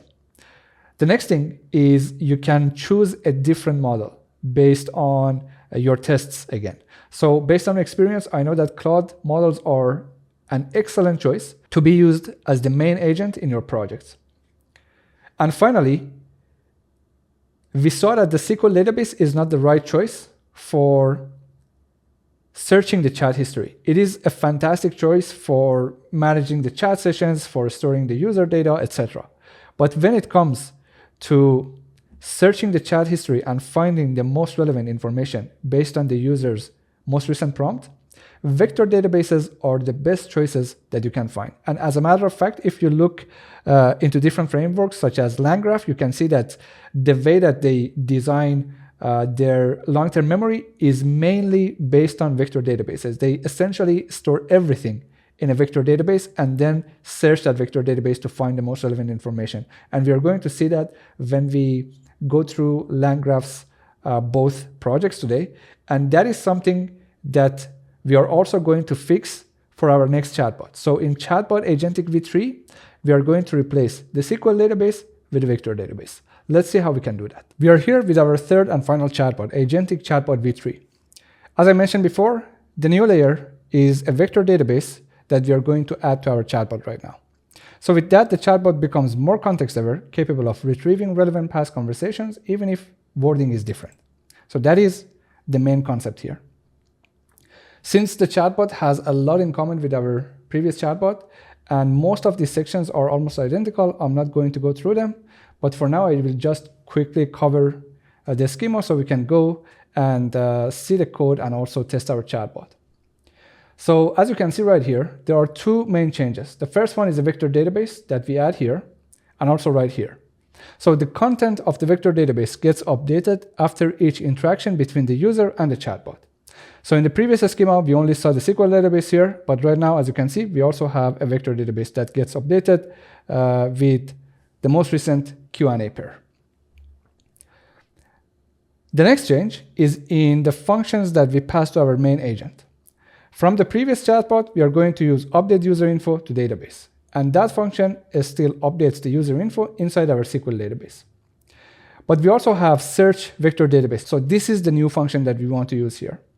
As you can see, it also contains a large language model. So the main concept behind this workflow is exactly similar as a RAG pipeline. So whenever the main LLM agent requests for a search on our vector database, we perform the search and we provide the search result along with the user's message to this large language model right here. So this is the responsibility of this LLM to understand whether the retrieved content are relevant to the user's message or not. And this LLM provides the final response that we will add in function call result section for our main agent. That is the main difference between Chatbot Agentic v3 and Chatbot Agentic v2. And this small change will have a huge impact on the user's experience when they are chatting with our chatbot. So let's go through the code and see the changes to this chatbot as well. So this is the code for our final chatbot. Let me close these ones. Perfect. Almost 95% of this module is identical to the previous chatbot. And the main change begins with loading the vector database manager inside our class. And from that class, we are going to use search vector database function, and we will pass that function to our main agent. There is another also change in our class, which is updating the vector database whenever we get the assistant response and we want to pass that response to our user. So the vector database also gets updated after each interaction. These are the two main changes. Let's quickly go through this class together. This is simply a RAG pipeline. And in case you're not familiar with the RAG pipeline, I have multiple videos. I have actually 2 dedicated videos that I explain designing RAG pipelines, both with open source models and closed source models. And here, I'm just going to use one of those pipelines. I'm using ChromaDB as my vector database. And I'm using OpenAI embedding function. And the function that we are going to use here is, or the model that we are going to use here is text embedding tree small. So let's go back. This is the function that we use to update the vector database and add the new message pairs to it. This is the function that we use to perform the vector search on our database. And finally, this is the function that passes the search result along with the query to a large language model for summarization. So one other thing that you can modify here is the system role for our large language model here, and make sure that the LLM performs exactly as you expect. So let's go back to our chatbot and let's go through our final class, Chat History Manager. So as I mentioned throughout the video, this is the class where I initially implemented everything for our long-term memory. It was also partially responsible for managing the vector search result. But I also decided to refactor the class, and Vector Database Manager, the class that we just saw together, manages everything about our RAG pipeline. So it manages the vector search, the content retrieval, and the content processing before passing it to our main agent. And Chat History Manager manages everything around our SQL database. So these two together are our long-term memory, and they complement each other. So let's go through our Chat History Manager and let's see the methods that we have here. The first method is add to history. This method performs 2 separate tasks. First, it gets the most recent interaction between the user and the chatbot, and it updates the SQL database. So that is what this line here does. Save to database is simply a SQL query to update our SQL database and add the most recent interaction. It also checks the number of tokens in our chat history. And in case the number of tokens exceeds the threshold that we defined in our config file, it calls summarize chat history for summarization. So as I mentioned earlier, we also summarize the chat history itself in case it's too long. This strategy makes sense here because I wanted to show you how to manage the context window. But for instance, if you are designing a chatbot that is also supporting users with the coding questions, this is not the right strategy. Then the way that you are both preparing the chat history and also helping the model to remember older conversations change. And it is very important to first understand the requirements of your system and define the expected behavior. Then based on that, you can have a proper system design and you can implement what is needed for your system. So let's continue. We have save to database, which we just talked about. We have get latest chat pairs that fetches the latest chat pairs from the database. And we are going to use it very soon in one of the next methods. We have get latest summary. It retrieves the last summary from the current session from the database. We have save summary to database. As the name suggests, it saves the generated summary to the database. And we have update chat summary. This is where we are going to use the previous methods that we just saw together. So this function updates the chat summary when new pairs have been added since the last summary. So we get the latest chat pairs, we also get the latest summary, then we combine them together and pass them to a GPT model in this function, generate the new summary. So this is what happens here. This model, this function gets those information, combines them together, pass them to a GPT model to get a new summary from that model. So that is how our main agent will always have access to an updated summary in its system prompt.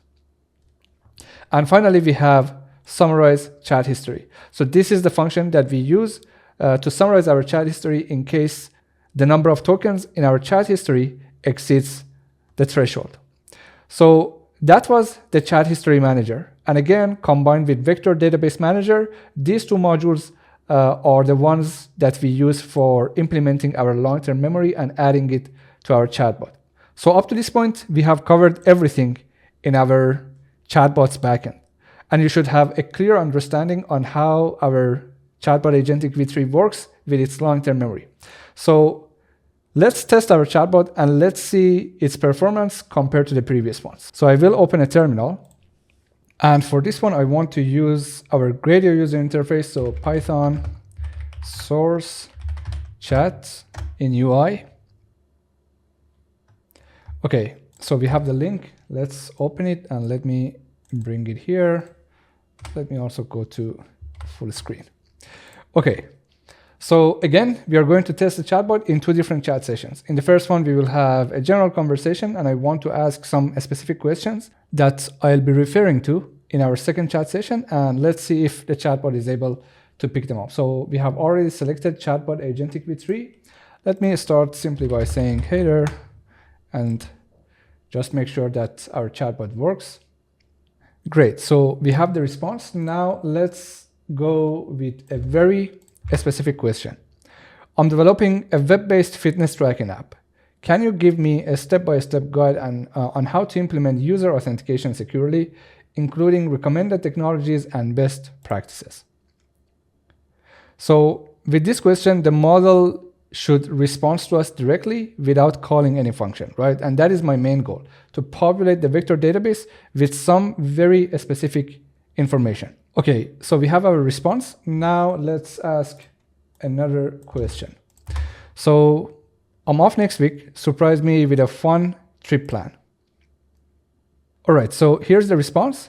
And as you can see, our chatbot used the user's location from the SQL database. So this is another aspect of our chatbot.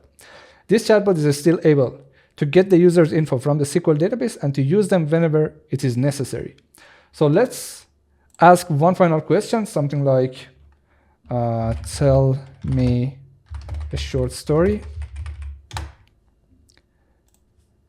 And then let's create another chat session and let's see if we can make our chatbot to look into the vector database and find out about our previous conversation.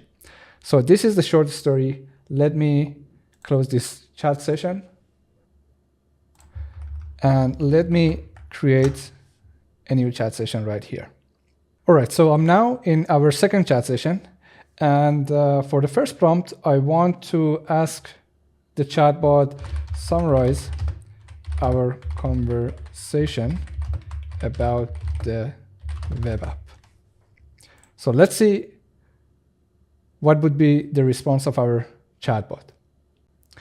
In our conversation, we discussed the development of a web-based fitness tracking app with a focus on securely implementing user authentication. So that is correct and perfect. What was the last trip suggestion that you gave me? And again, our chatbot was able to find that conversation and give us a nice summary about that trip plan in Italy. So up to this point, we went through all the key factors that we need to take into account when we want to design a custom long-term memory. But as we saw in this video, there are a lot of aspects that we need to take into account, especially if we want to make sure that our system works as expected and nothing will go wrong when a user is using it. So one way is to customize our projects and to design the long-term memory ourselves. And another way is to use a third-party framework. And by that, I specifically want to talk about two frameworks. One is Letta and the other one is LangGraph. I believe LangChain and LangGraph do not need any introduction. We have already used them multiple times in the previous videos to design different projects. But if you have recently searched about long-term memory, most probably you also have come across another framework called Letta. This is their public GitHub repository, which is a fantastic aspect of this project. They are open source. And they introduced themselves as a framework to design stateful agents with memory, reasoning, and context management. And specifically in this video, we want to talk about the long-term memory aspect of Letta. And one more thing, they also published a paper called MEMGPT, which I strongly recommend you to read it. This is a fantastic paper about long-term memory. And also both Letta and LangGraph have an online course with deeplearning.ai, and they explain how you can implement long-term memory using these two frameworks and add it to your project. So here, first I want to talk about when either of these two frameworks would be the right choice for your project. So there is a huge difference between these two frameworks, in my opinion, especially if you want to use them in production. So I tested both frameworks, and in terms of performance, both of them look fantastic, but they have their own differences. But instead of going into the details, I want to talk about these two projects first from a high-level standpoint. The thing about Letta is I strongly recommend you to check the project in case you are designing a custom-built long-term memory.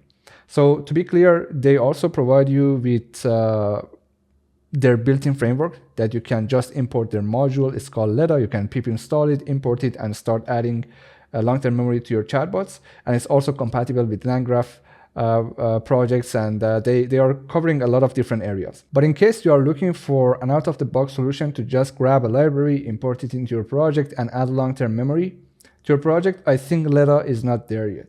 So let's go through some of the reasons for that. First, I think the repository and the project is still new and immature, although they are doing a great job on developing it and making it better, but I still think it's not there yet. I think LangChain and LangGraph has a larger community around it, so designing a stable project is still easier. You have access to different forums, you can talk to different people, and you can find solutions easier. But the biggest red flag for me was the fact that probably after 2 or 3 weeks that they published their online course, I took their code and I wanted to run it locally. So I installed the library, and the first thing that I saw was that the notebook crashed probably in the 3rd or 4th cell. And in order to make the notebook functional again, I had to make a lot of changes. Change the way that the functions are called, the arguments, etc. So that is a big red flag, especially if you want to choose a framework to add it to your projects that are running in production right now. So stability and reliability are the two factors that I would personally consider when I want to import a new module, a new library into my project, especially when my project is sensitive and it needs to be updated and maintained carefully. On the other side, LangChain and LangGraph also offer long-term memory. So if you check their website, you can find multiple tutorials about implementing long-term memory with different strategies into your project. So in this video, I want to talk about two of their proposed methods for implementing long-term memory. The first one is this one, which uses a vector database to store the user information and the chat history. And while the user is chatting with the chatbot, this agent retrieves information from the vector database and adds it to the large language model's context window. And after this project, I want to also talk about their most recent project, the one that they presented in the online course. And they also have explained that strategy in this tutorial right here. So they introduced three different memories, episodic, procedural, and semantic memories. I want to explain how you can implement those three memories into a project and what would be the impact of each one of them. So let's start by going first through the schema of the first project. Again, as I mentioned, that first project uses a vector database to store information, and it uses a vector search to retrieve information. But the main reason behind explaining this project is a specific strategy that they utilize for storing the information into the vector database. So as you can see, they store the data in a structured way. So they construct a knowledge graph from the user info that contains a subject, a predicate, and an object to store it into the vector database. So the way that it works is we are going to just simply design a very basic chatbot. This chatbot first loads memory. So this is a function that constantly retrieves the most recent information from the memory itself. Then it passes the information to an agent. That agent has access to multiple tools. It can search the vector database. It can also search the web. That's something that LangChain and LangGraph tutorials always do. So that agent eventually gathers the most relevant information that it needs to respond to the user, and then eventually it responds to the user, and we end that cycle of conversation. And in terms of the model itself, in the tutorial, they use GPT-4o, and we are going to use the same model here. So let me open the code for this tutorial. So if you go into LangGraph website tutorial, you can find the code and the notebook is right here. So again, this is the code that I prepared for this project. And for one specific reason, I'm using the exact piece of code that they provided in their website. We are going to see why when we get to the end of this notebook. And one last note before we go through the code together. In case you haven't designed a graph using LangGraph, there are a couple of steps that you always need to follow, from defining the tools, binding them to the large language model, defining the nodes, defining the edges, and compiling the graph. So I will include a list on the screen to give you a better understanding of what we are doing here. But essentially, those steps are always the same in any LangGraph project that you are working with. So let's first load the libraries that we need for this project. I will go through each one of them when we are using them in the code. In the next step, we want to load our OpenAI key and also our Tavily API key. LangGraph uses Tavily's search result class to allow the main agent to also search the web if it is needed. In the next step, we are going to use a class called in-memory vector store. So this is where we are defining and creating our vector database. In the next step, we prepare the tools that we want to pass to our main agent. The first function is not a tool. It just simply gets the user ID in our chat session. But the first tool is save recall memory. So whenever the main agent learns something new from the user, it can use this function to store the new information on the vector database. Then we have search recall memories. So whenever the agent needs to search the vector database, it can call this function. And as you can see, we perform a similarity search and we pass the retrieved content to the main agent again. And finally, we have the search function that we created using Tavily search results. We wrap all the three functions into a list and we create our tools variable. A quick note here, it seems like that we are wrapping the Python functions directly into a list.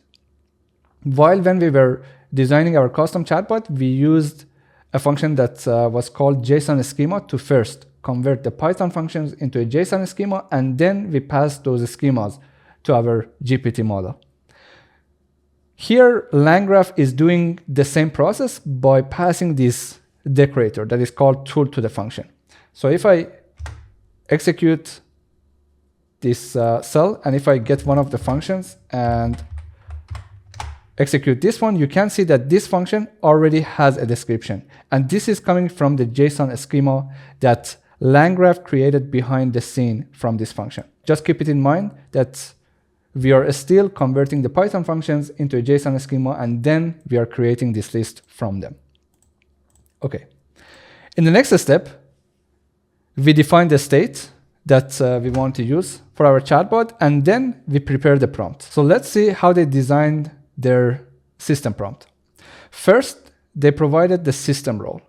So as you can see, in this section, they provided a high-level explanation of how the model should behave. They told the model that you have access to a long-term memory, you should rely on that when you are interacting with the user, etc. In the next step, they provided a detailed memory usage guidelines. So this is something that we didn't have in our custom chatbot.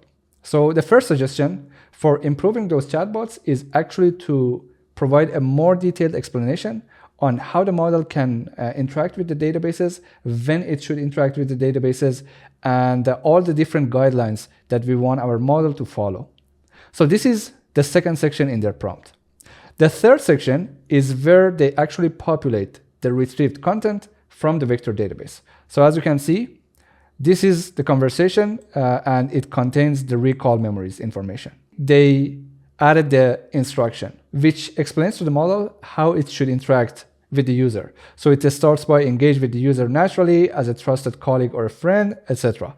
And finally, they provide the message, the user's message, to this input that they want to pass to the large language model. And as we discussed, a very important aspect of implementing a long-term memory is managing the context window. And a very good takeaway from this example is this section right here. So for sure, by adding a more detailed guideline to our system prompt in our custom chatbots, we can improve the performance of our main agent in those chatbots. Okay, so let me also execute this cell. Perfect. In the next step, we want to first add the tools to our model. So this is what this line right here does. So it binds the tools to our main agent. So models with tools is the name of our main agent in our chatbot. Then we also define the agent function. So whenever this function gets called, or as LangChain uses, it gets invoked, we send the message to our main agent and we get the response from it. In the next step, we also define the load memories function. This is the function that we use to retrieve the chat history from our memory. And this function gets executed every time that the system receives a new message from the user. And finally, we have the route tools that determines whether to use tools or end the conversation based on the last message. Okay, let me also execute this part. The next step for preparing the graph is to add the nodes. Let's add them here. And if you check the nodes and if you also check the chatbot's graph, you can easily understand the connection and orders of those nodes together. And that is what we are going to use to prepare the edges. So again, look at the schema, look at the nodes, and look at the edges. Everything will be very clear to you. Next, we define the memory saver. So on the top, right here, we prepared our vector database.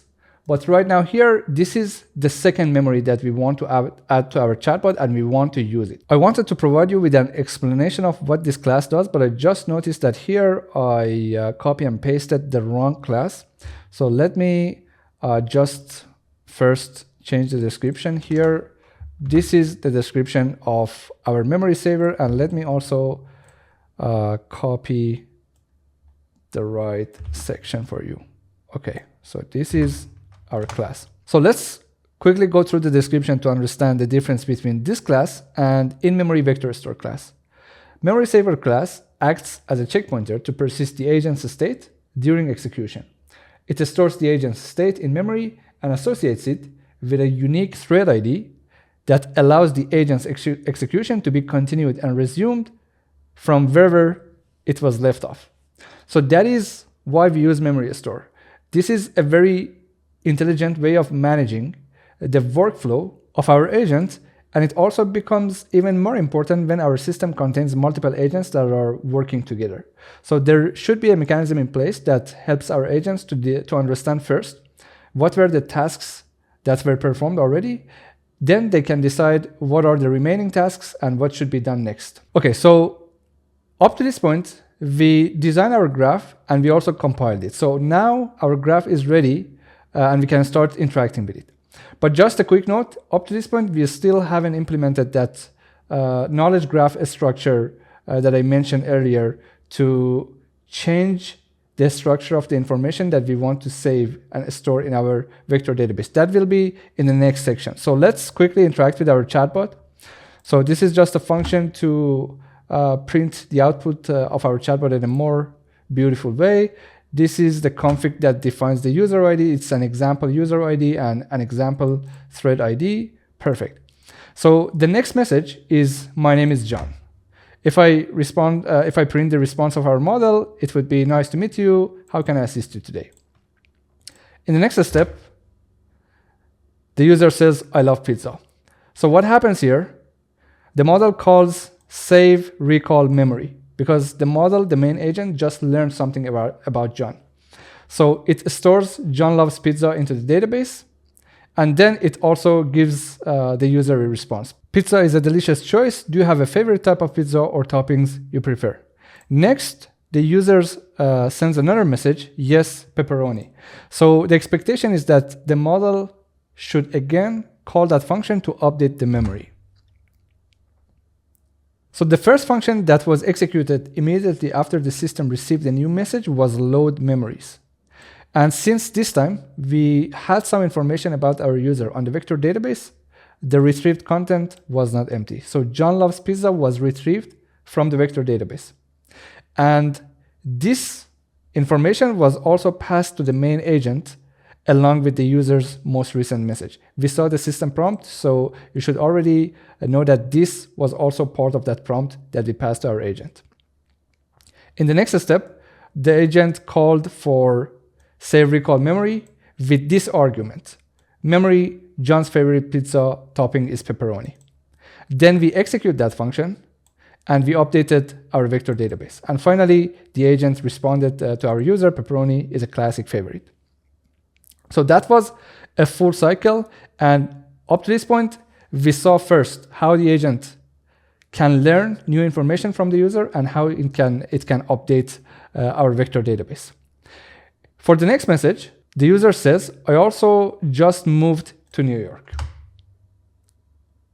So the performance of our chatbot was identical to the previous one.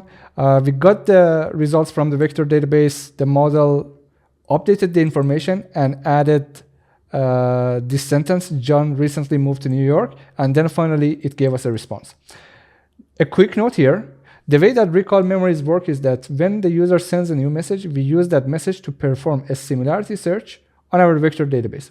So we always retrieve the most relevant information using the user's message from our vector database. So the fact that here our user said, I just moved to New York, but the two retrieved content from our database were about pizza was simply because we still don't have enough information about the user. So imagine in a vector search, if you just set the number of retrieved content is set to 3, and if you only have 2 inputs in your vector database, both of those inputs, just like what we have here, will eventually be retrieved in whatever vector search you perform. Even if our user just tells the model right now that I'm a teacher at an elementary school, again, the model is going to see these two information in its next prompt along with the user's message.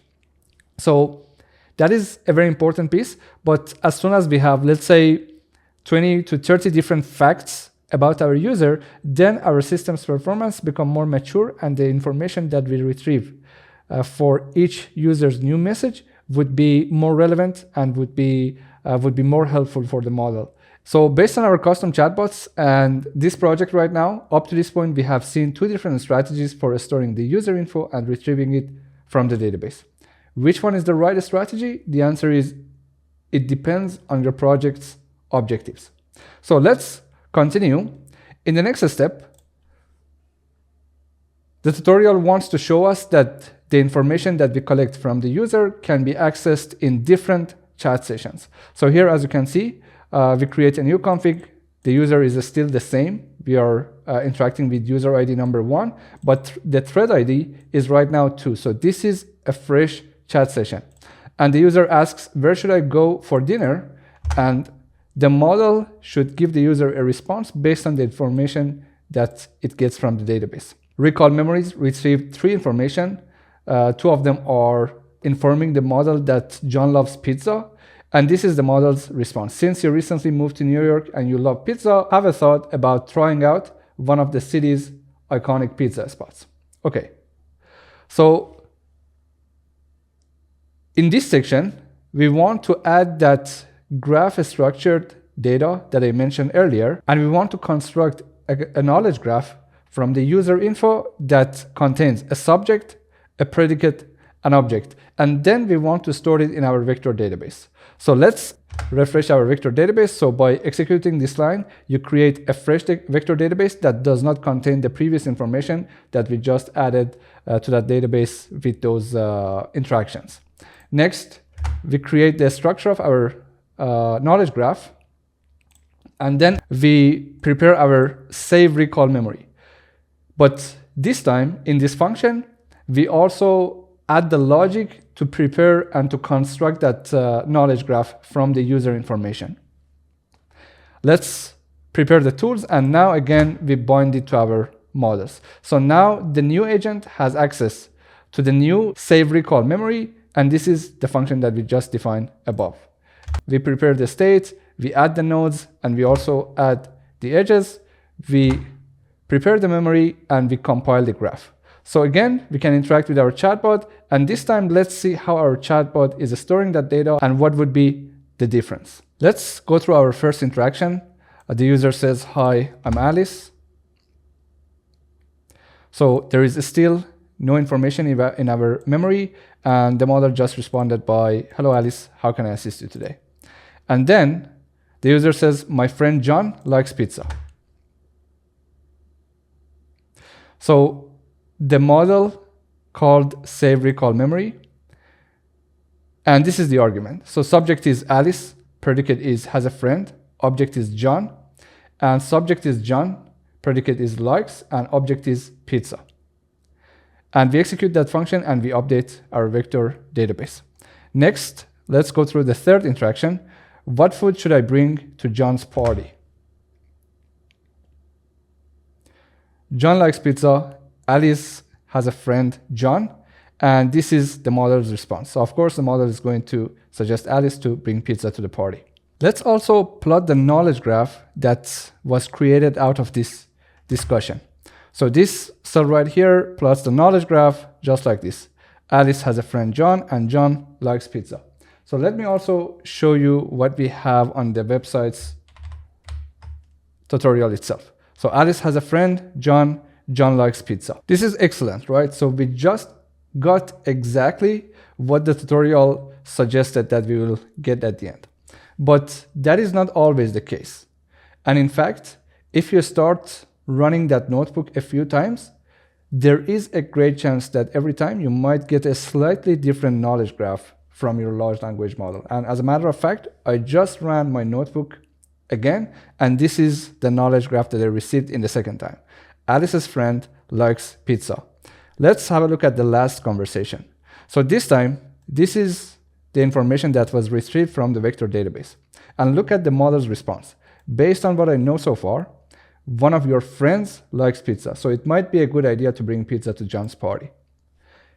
That is the deviation that I was talking about throughout this video. Even though we are using the exact same code as the tutorial, we are using the exact same model, GPT-4o, and everything in this notebook is exactly identical to what was presented in that tutorial, but still, there is a chance that your system's behavior differ on different interactions. So this again shows us the importance of testing our systems and making sure that it can deal with different scenarios, and we also can handle the edge cases. And on top of that, we as the designers should be able to understand all the different gaps that our chatbots or our systems in general might have. So this is a fantastic example. And just let me run it again and let's see what happens this time. So let's give it a few seconds and let's see the result. Okay, as you can see, the knowledge graph is empty this time. I literally executed the same notebook, the same process, but this time the model just decided not to save anything on our vector database. So we received 3 different results in 3 consecutive execution of that notebook, which is not ideal. And I was a little bit surprised when I saw that first graph when I was recording this video, because probably I saw that graph in my tests 2 or 3 times top, and I ran the notebook multiple times. That was a little bit surprising to me. So up to this point, we went through the first project from LangGraph. All right, so now let's go through our final project, which is an email agent, and it is coming directly from their most recent online course with deeplearning.ai. In that course, LangChain CEO explains the new way of implementing a long-term memory into your projects. Their new strategy contains 3 different components: a semantic memory, an episodic memory, and finally a procedural memory. Semantic memory stores factual knowledge about the word or the user. For instance, our user prefers morning meetings, or John's favorite food is pizza. This is exactly what we saw both in our custom chatbot and also in the previous notebook. The main goal is to store this type of information in a vector database, and then we can use, for instance, a similarity search to retrieve the relevant content for each individual interaction. Then we have episodic memory that stores past experiences and events. This includes full or summarized chat interactions, task logs, and personal anecdotes. And it helps the agent to remember what happened. So to give you an example, if you want your system to behave in a specific way in certain scenarios, what you can do is to provide future examples for the system and to teach the main agent how to behave in those scenarios. So this is exactly what we are going to do also in this project, and we want to provide some examples to our main agent and teach the main agent how to behave when it receives specific types of emails. Then we also have the procedural memory that stores instincts or learned behaviors. These are injected into the system prompt and define how the agent should behave. For example, always greet the user warmly or maintain a formal tone with this user. So as you can imagine, this is the general instruction that we pass to our main agent. Again, with this strategy, you can also modify this behavior and you can adjust the behavior of your agent. And here you can see the visual representation of those 3 memory components that we just discussed. We have already covered everything here, but this is something that I want to talk about a little bit. This is the schema of the project itself. Let's break down our system and let's understand how we can integrate those 3 memory components into our email agent project. So if this is a real project, the first step and the way that the pipeline gets triggered is by receiving a new email, right? So that is why I have this inbox right here. But the first thing that gets triggered in our project is triage router. As you can see, it also has access to a large language model. So the way that it works is that it gets the new email and then it chooses one of these 3 classes. Let's say it classifies our email, whether to notify our user or to respond to that email or to ignore that email. In case we are actually using this project in production, this step is going to just send a notification to our user. And in case our system decides to just ignore the email, maybe it's a spam or something, we are going to again end this pipeline and we are not going to do anything further. But in case the system decides that we need to respond to that email, what happens next is that we are going to call response LLM agent. This large language model has access to multiple tools: schedule meetings, calendar tool, writing tool, manage memory tool, and search memory tool. And based on the system prompt, this large language model prepares a response and it replies to that email. So that is the full cycle of our pipeline. Now, let's go through each one of our memories. First, semantic memory. As you can see, it's interacting with a vector database. Over time, we have collected the user's info and stored it on our vector database. And whenever our large language model runs the vector search or requests for a search on our vector database, it's going to get the most relevant information for that specific task from our vector database, and it's going to adjust its behavior based on the information that it received. And this memory here is going to directly impact these two tools that we are going to pass to our large language model. We also have the episodic memory. Let's say that there are specific types of emails that our user wants to ignore them.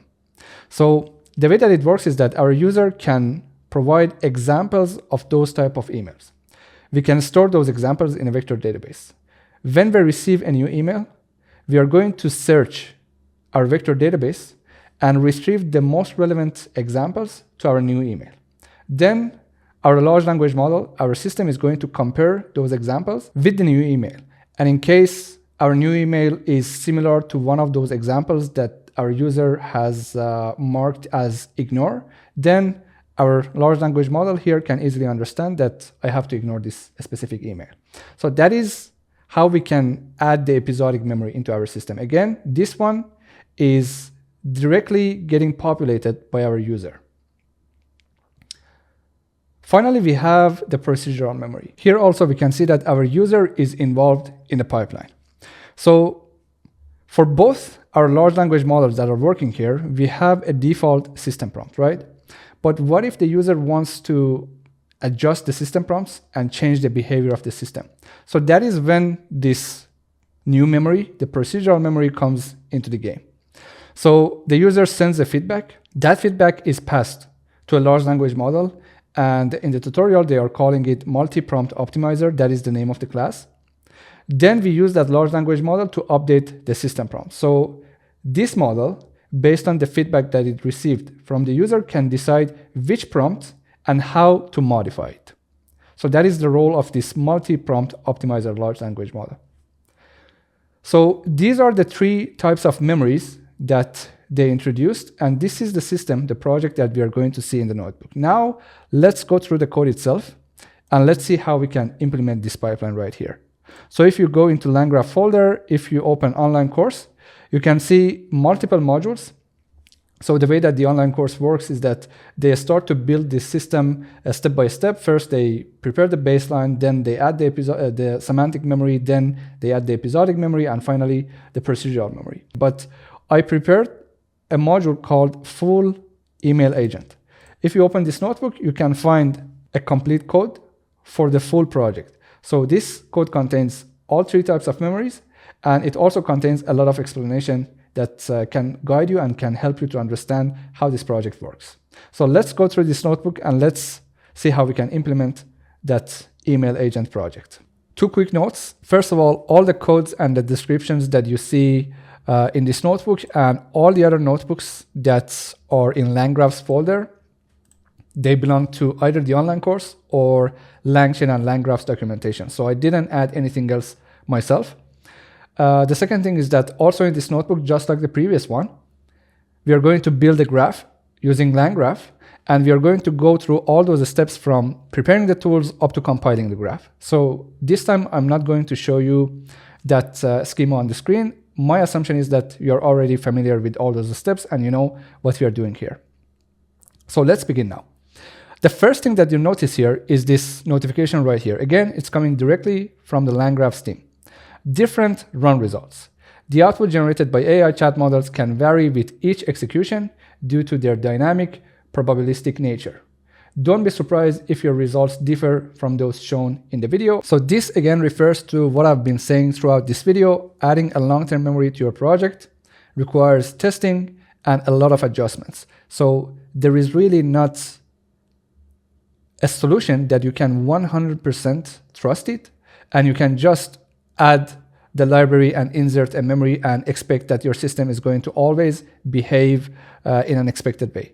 Just make sure that you always test your systems and make sure that it's working according to your expectations in all the different scenarios. So let's begin by loading our environment variables. Let's also prepare a profile. So the user that we want to use for this code is called, his name is John. The full name is John Doe, and the profile is senior software engineer leading a team of 5 developers. In the next step, we want to prepare the prompt for our triage large language model. As I mentioned in the schema, the responsibility of this step is to categorize the email that our system has received. So the system has a triage prompt, which is responsible for triaging the user's email into 3 different categories. We also have the instructions for the main agent. That is the second large language model that gets called if the output of our triage step is respond. This will be called after the system decides to respond to an email. Note, these are separate from the rest of the prompt since they will be updated as part of the memory. So let's prepare our prompt instructions. As you can see, we have 3 different categories and their descriptions. And finally, we have a simple instruction for our agent, triage agent. Use these tools when appropriate to help manage John's tasks efficiently. We have a sample email. So this is an example of an email that our system might receive. And then the first step is to prepare the tools. So the first class that we are calling is in-memory store. We are going to prepare a vector database, and we are going to use this embedding model for embedding the user's info and storing them in our vector database. The first memory that we want to add to our system is episodic memory. In this step, we want to prepare our future examples and store them in a vector database. In a real-world project, these examples should come directly from the user. But for now, we have 2 examples, and we store them in a vector database. So one other note, keep this variable in mind. Store is the variable that we use for creating our vector database for this project. We are going to call this variable multiple times throughout this notebook. The first time that we use it is for adding those examples to the vector database. So using this function, we can add 2 different examples in our vector database, and then based on the new email that our system receives, we can run the vector search and get the relevant information from the vector database. So let's also run this notebook. Future examples were added to the vector database. Next, we define a function that gets an email, a sample email, performs the vector search on that vector database, and gets the most relevant content and information to that input email. So let's also run this cell, and let's test it. So we have a sample email, and we want to run a vector search using this email as the input. So this is our email data. We get the result by calling store.search. We pass our email data, and we get the results. The input that we use for this vector search, this email, is identical to one of the 2 examples that we added to our vector database in the previous cell. Actually, in this cell right here. So we just removed 1 word just from this sentence right here to see how the vector search works. So the result that we retrieved from the search result is the exact example, of course, with the full sentence. And this shows how we can retrieve the most relative email for each new email that comes into the system. So we receive a new email. We use that new email as the input for our vector search. We retrieve the most relevant emails to that email. And then our triage large language model is going to compare the future examples with the new email in our system. In the next step, we want to prepare the triage prompt itself.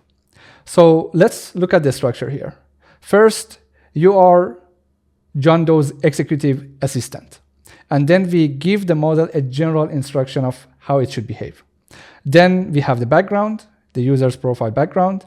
We have the information about what this large language model is supposed to do, and the 3 categories that the large language model should choose from: ignore, notify, or respond.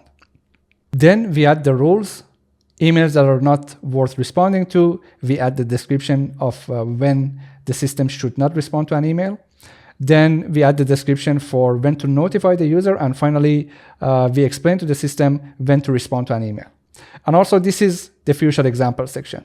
So whenever a new email comes into the pipeline, we perform the vector search, and we add the result of our vector search right here. So this is the prompt structure for triage system prompt. And all those variables inside our triage system prompt would allow us to update our system prompt over time based on the user's preference. So all these variables are here to make it a dynamic prompt. Okay. In the next step, we want to set up the routing node.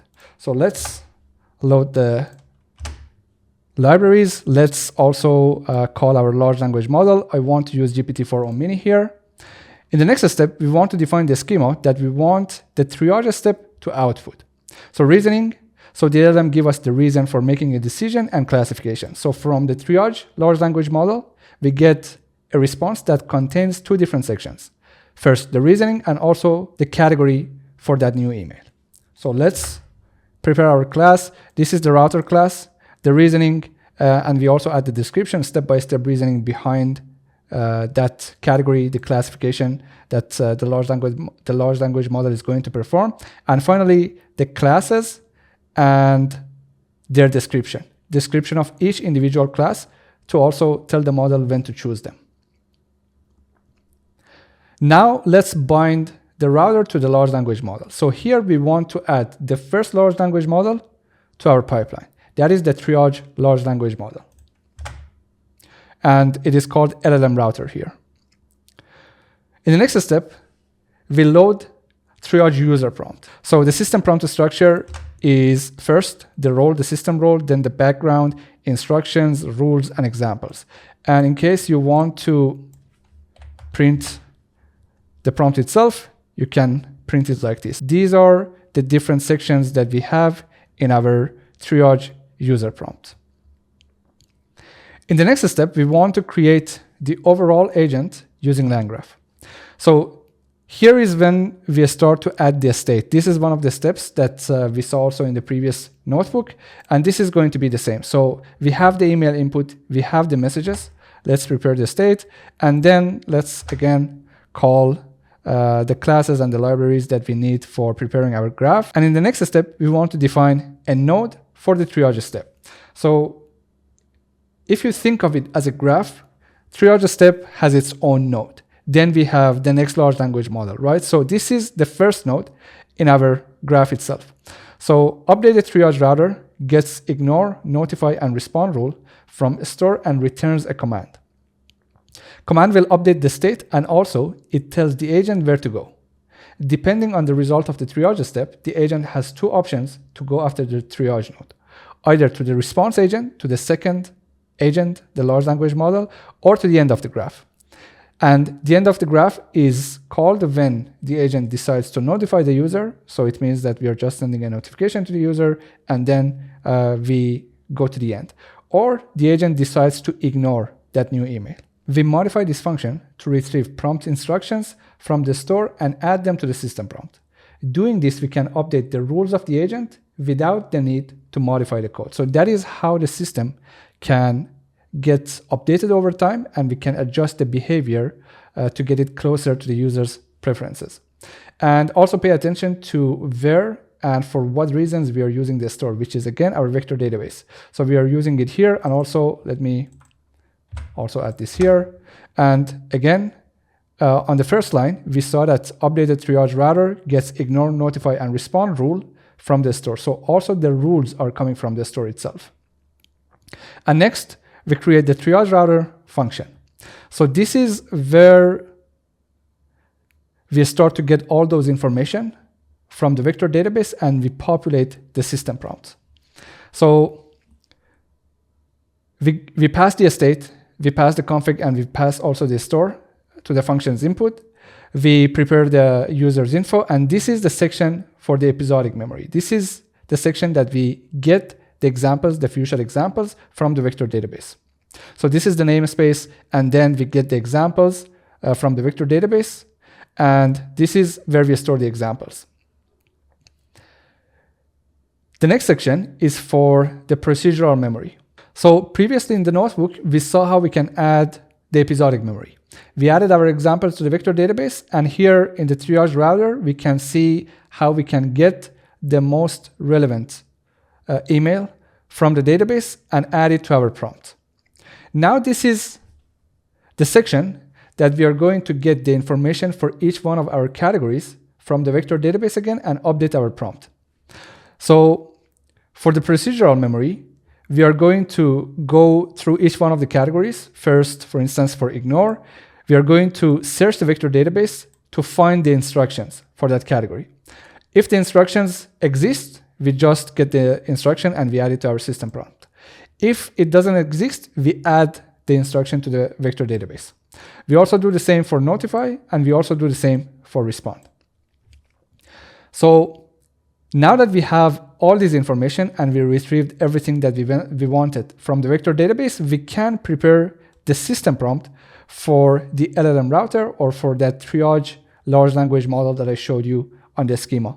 And as you can see, we are passing these four inputs based on what we received from the vector database directly. So over time, if we can modify that vector database, we can also modify the system prompt. And we are going to see how we can modify the vector database for the procedural memory later in the notebook. So this is where we prepare the system prompt using all the information that we just collected from the vector database. Next, we just go through the rest of the functions. So first, we also prepare the triage user prompt. And then after that, we define what happens in case each one of our categories gets selected. So for instance, if the large language model selects respond, we are going to go to the next agent. If it chooses ignore, we are going to just go to the end section. And if it chooses to notify, again, we are going to do the same, but in a real project, you want to have a mechanism that actually notifies your user, and then it goes to the end node. So let's execute the cell. Let me see if there is anything that I missed. No, okay, so we have the triage function. In the next step, we want to prepare the tools and add them to the second large language model. So let's add our tools. We have write email, we have a schedule meeting, and we have check calendar availability. And here is where we prepare the semantic memory. So let's see how we can pass the semantic memory to our main agent. So as you can see, there are two built-in functions from LangMem that you can use for creating the two tools that we want to pass to our second LLM agent. And these are the tools. So the first thing that you notice here is that I'm calling the name, descriptions, and arguments from those two tools, which means both of them are already prepared in a way that we can pass them as a tool to the large language model. So both of them are already in JSON schema. So the first function is called manage memory. The description says create, update, or delete persistent memories to persist across conversations. So as you can see, this function is actually managing the memory. And this is the instruction for the model for when to call that function. And we also have search memory that says search your long-term memories for information relevant to your current context. And we also have the arguments that our large language model should also pass to us in case it wants to call either of these two functions. So we have already prepared our two functions, and these are the two functions that would add the semantic memory, that last memory component to our project. Next, we have the agent system prompt memory. This is the system prompt for our second large language model, the second agent. We have the role, we have the tools. As you can see, we also explain what tools are provided to the large language model. And finally, we have the instructions. Okay, so let's recall what we just did with the triage router function. We have two different agents. The first one is the triage router large language model, and the second one is the response LLM. Both these large language models has a system prompt. We want to be able to update both system prompts and adjust the behavior of our system. So on one side, on triage router function, we started to get all the information from the vector database, and then we use those information to populate the system prompt. Here we want to do the same. So we have our system prompt for the second agent. As you can see, we have the instructions here. So we can get the instructions from the vector database. And this is what we are doing here. We check the vector database. If the instructions exist, we get it. If it doesn't exist, we add it to the vector database. And using the instructions that we just retrieved from the vector database, we can create the system prompt for the second agent. So the fact that we are getting all this information from the vector database would allow us to update these system prompts over time by modifying that vector database. So that is very important. When the user sends the feedback to the system, all we need to do is to update the information in the vector database based on the user's feedback. So that is what we are going to do right here. In the next step, we prepare the agent itself. So we load the agent, create React agent, we wrap the tools, and we also pass our tools to our agent. So we are going to use a GPT-4o model for the second agent right here. So the first large language model was GPT-4o mini, and the second one is GPT-4o. Next, we prepare the nodes and the edges for our project, and we compile the graph. So this is what we are doing here, and let's also see the plot of our graph right here. So these are all the nodes and the edges that we created since the beginning of this notebook. Now our graph is ready to run.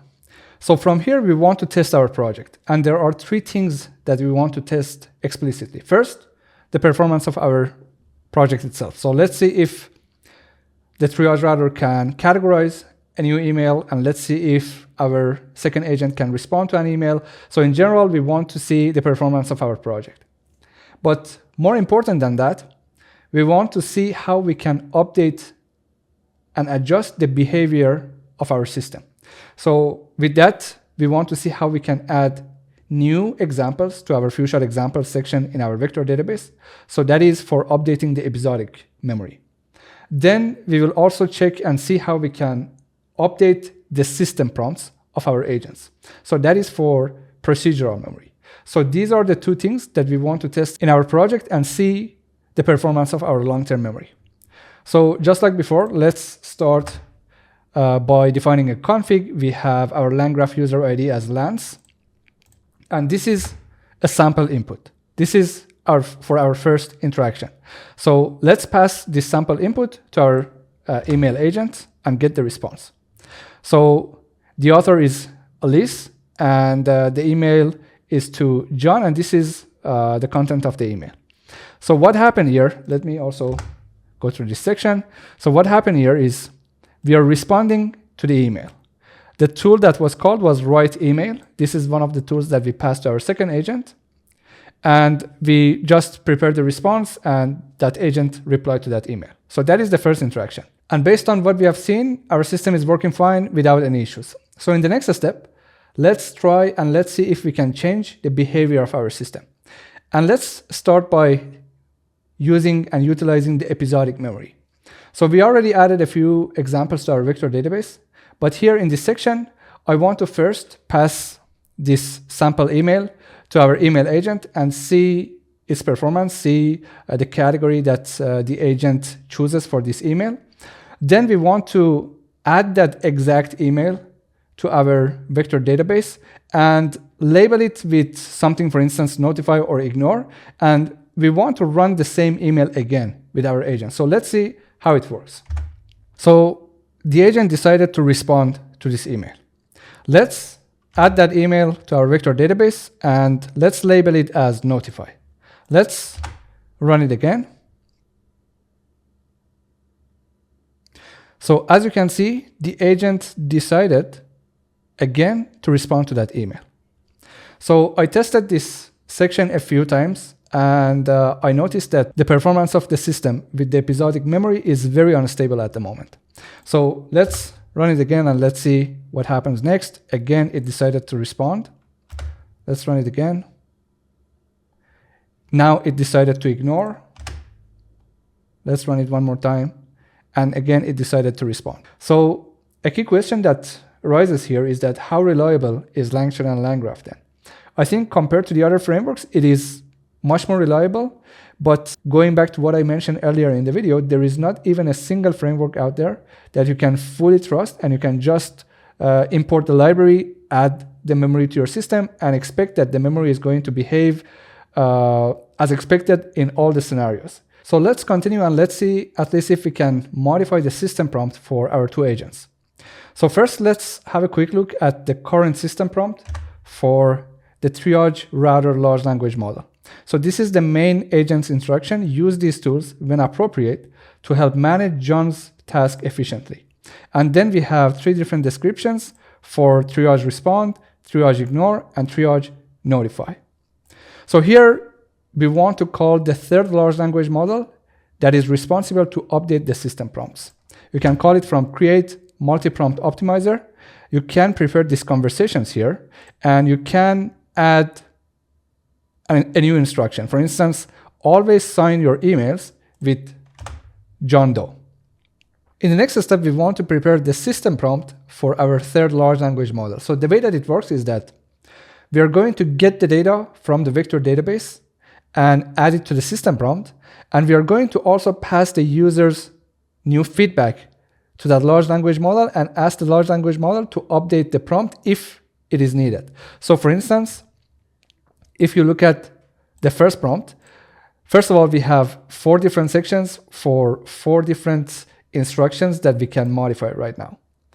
The first instruction that we can modify, our third large language model can modify, is for the main agent. This is the agent that is responsible to reply to the emails. So first, we get the prompt that contains the instructions for this main agent. So we are going to get it from the vector database.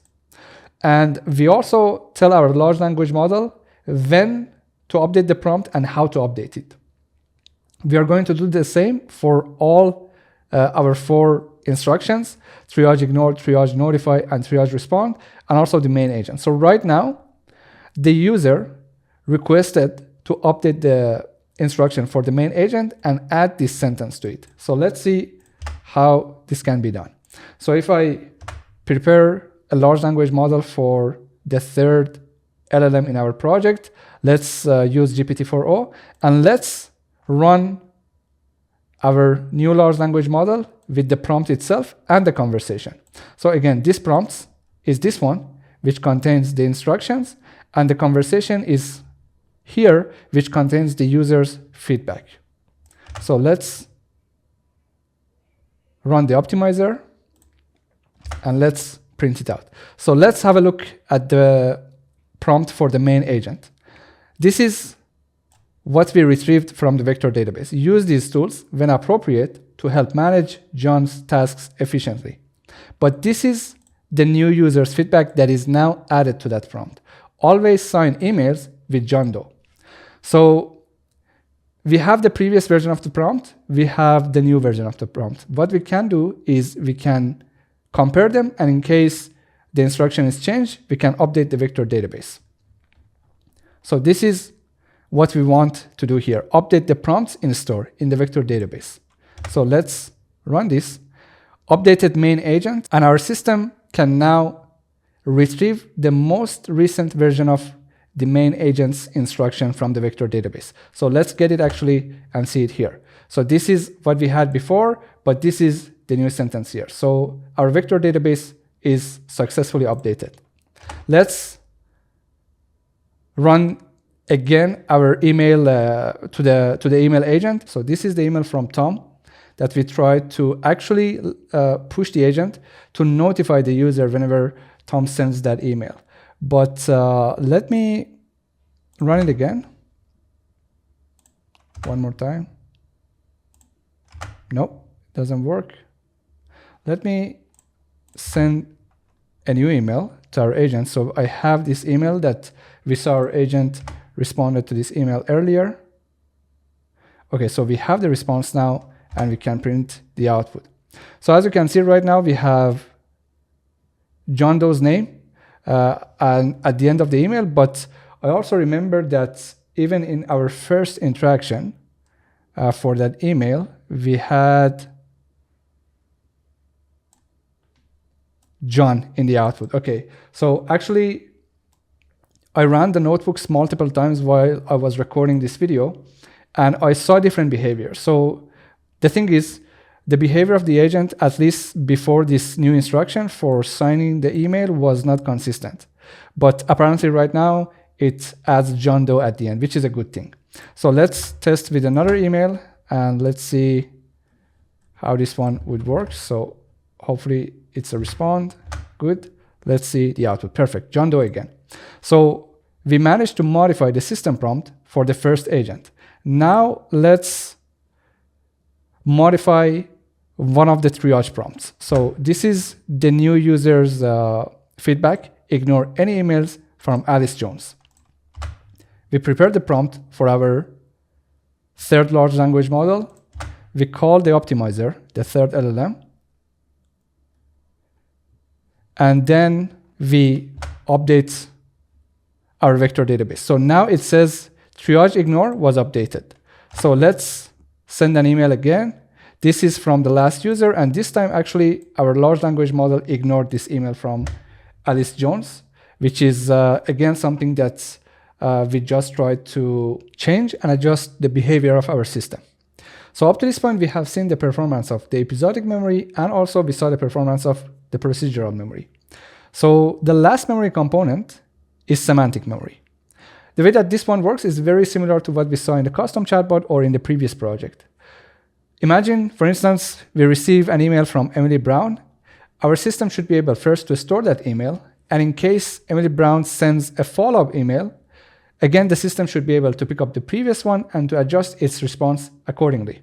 So let's test it and let's see how this works. So we have this email. Emily Brown is talking about reviewing a UI mockup, and she found out that some of the changes were unintentional and she didn't expect to see those changes. So she's asking for clarification. Let's see how our system is going to treat with that email. So it is going to respond. Let me print the response. Perfect. So, hi Emily, thank you for reviewing the UI mockups. And again, our system came up with the proper reply. But what if Emily sends a follow-up email?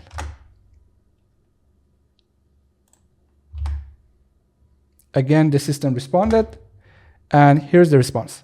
Thank you for following up. I'm currently in the process of reviewing the UI mockups for the dashboard and will send you an update as soon as possible. So that shows that the semantic memory is working as expected. And with that, we have gone through all the projects and we have seen the trade-offs between building from scratch versus using a third-party framework.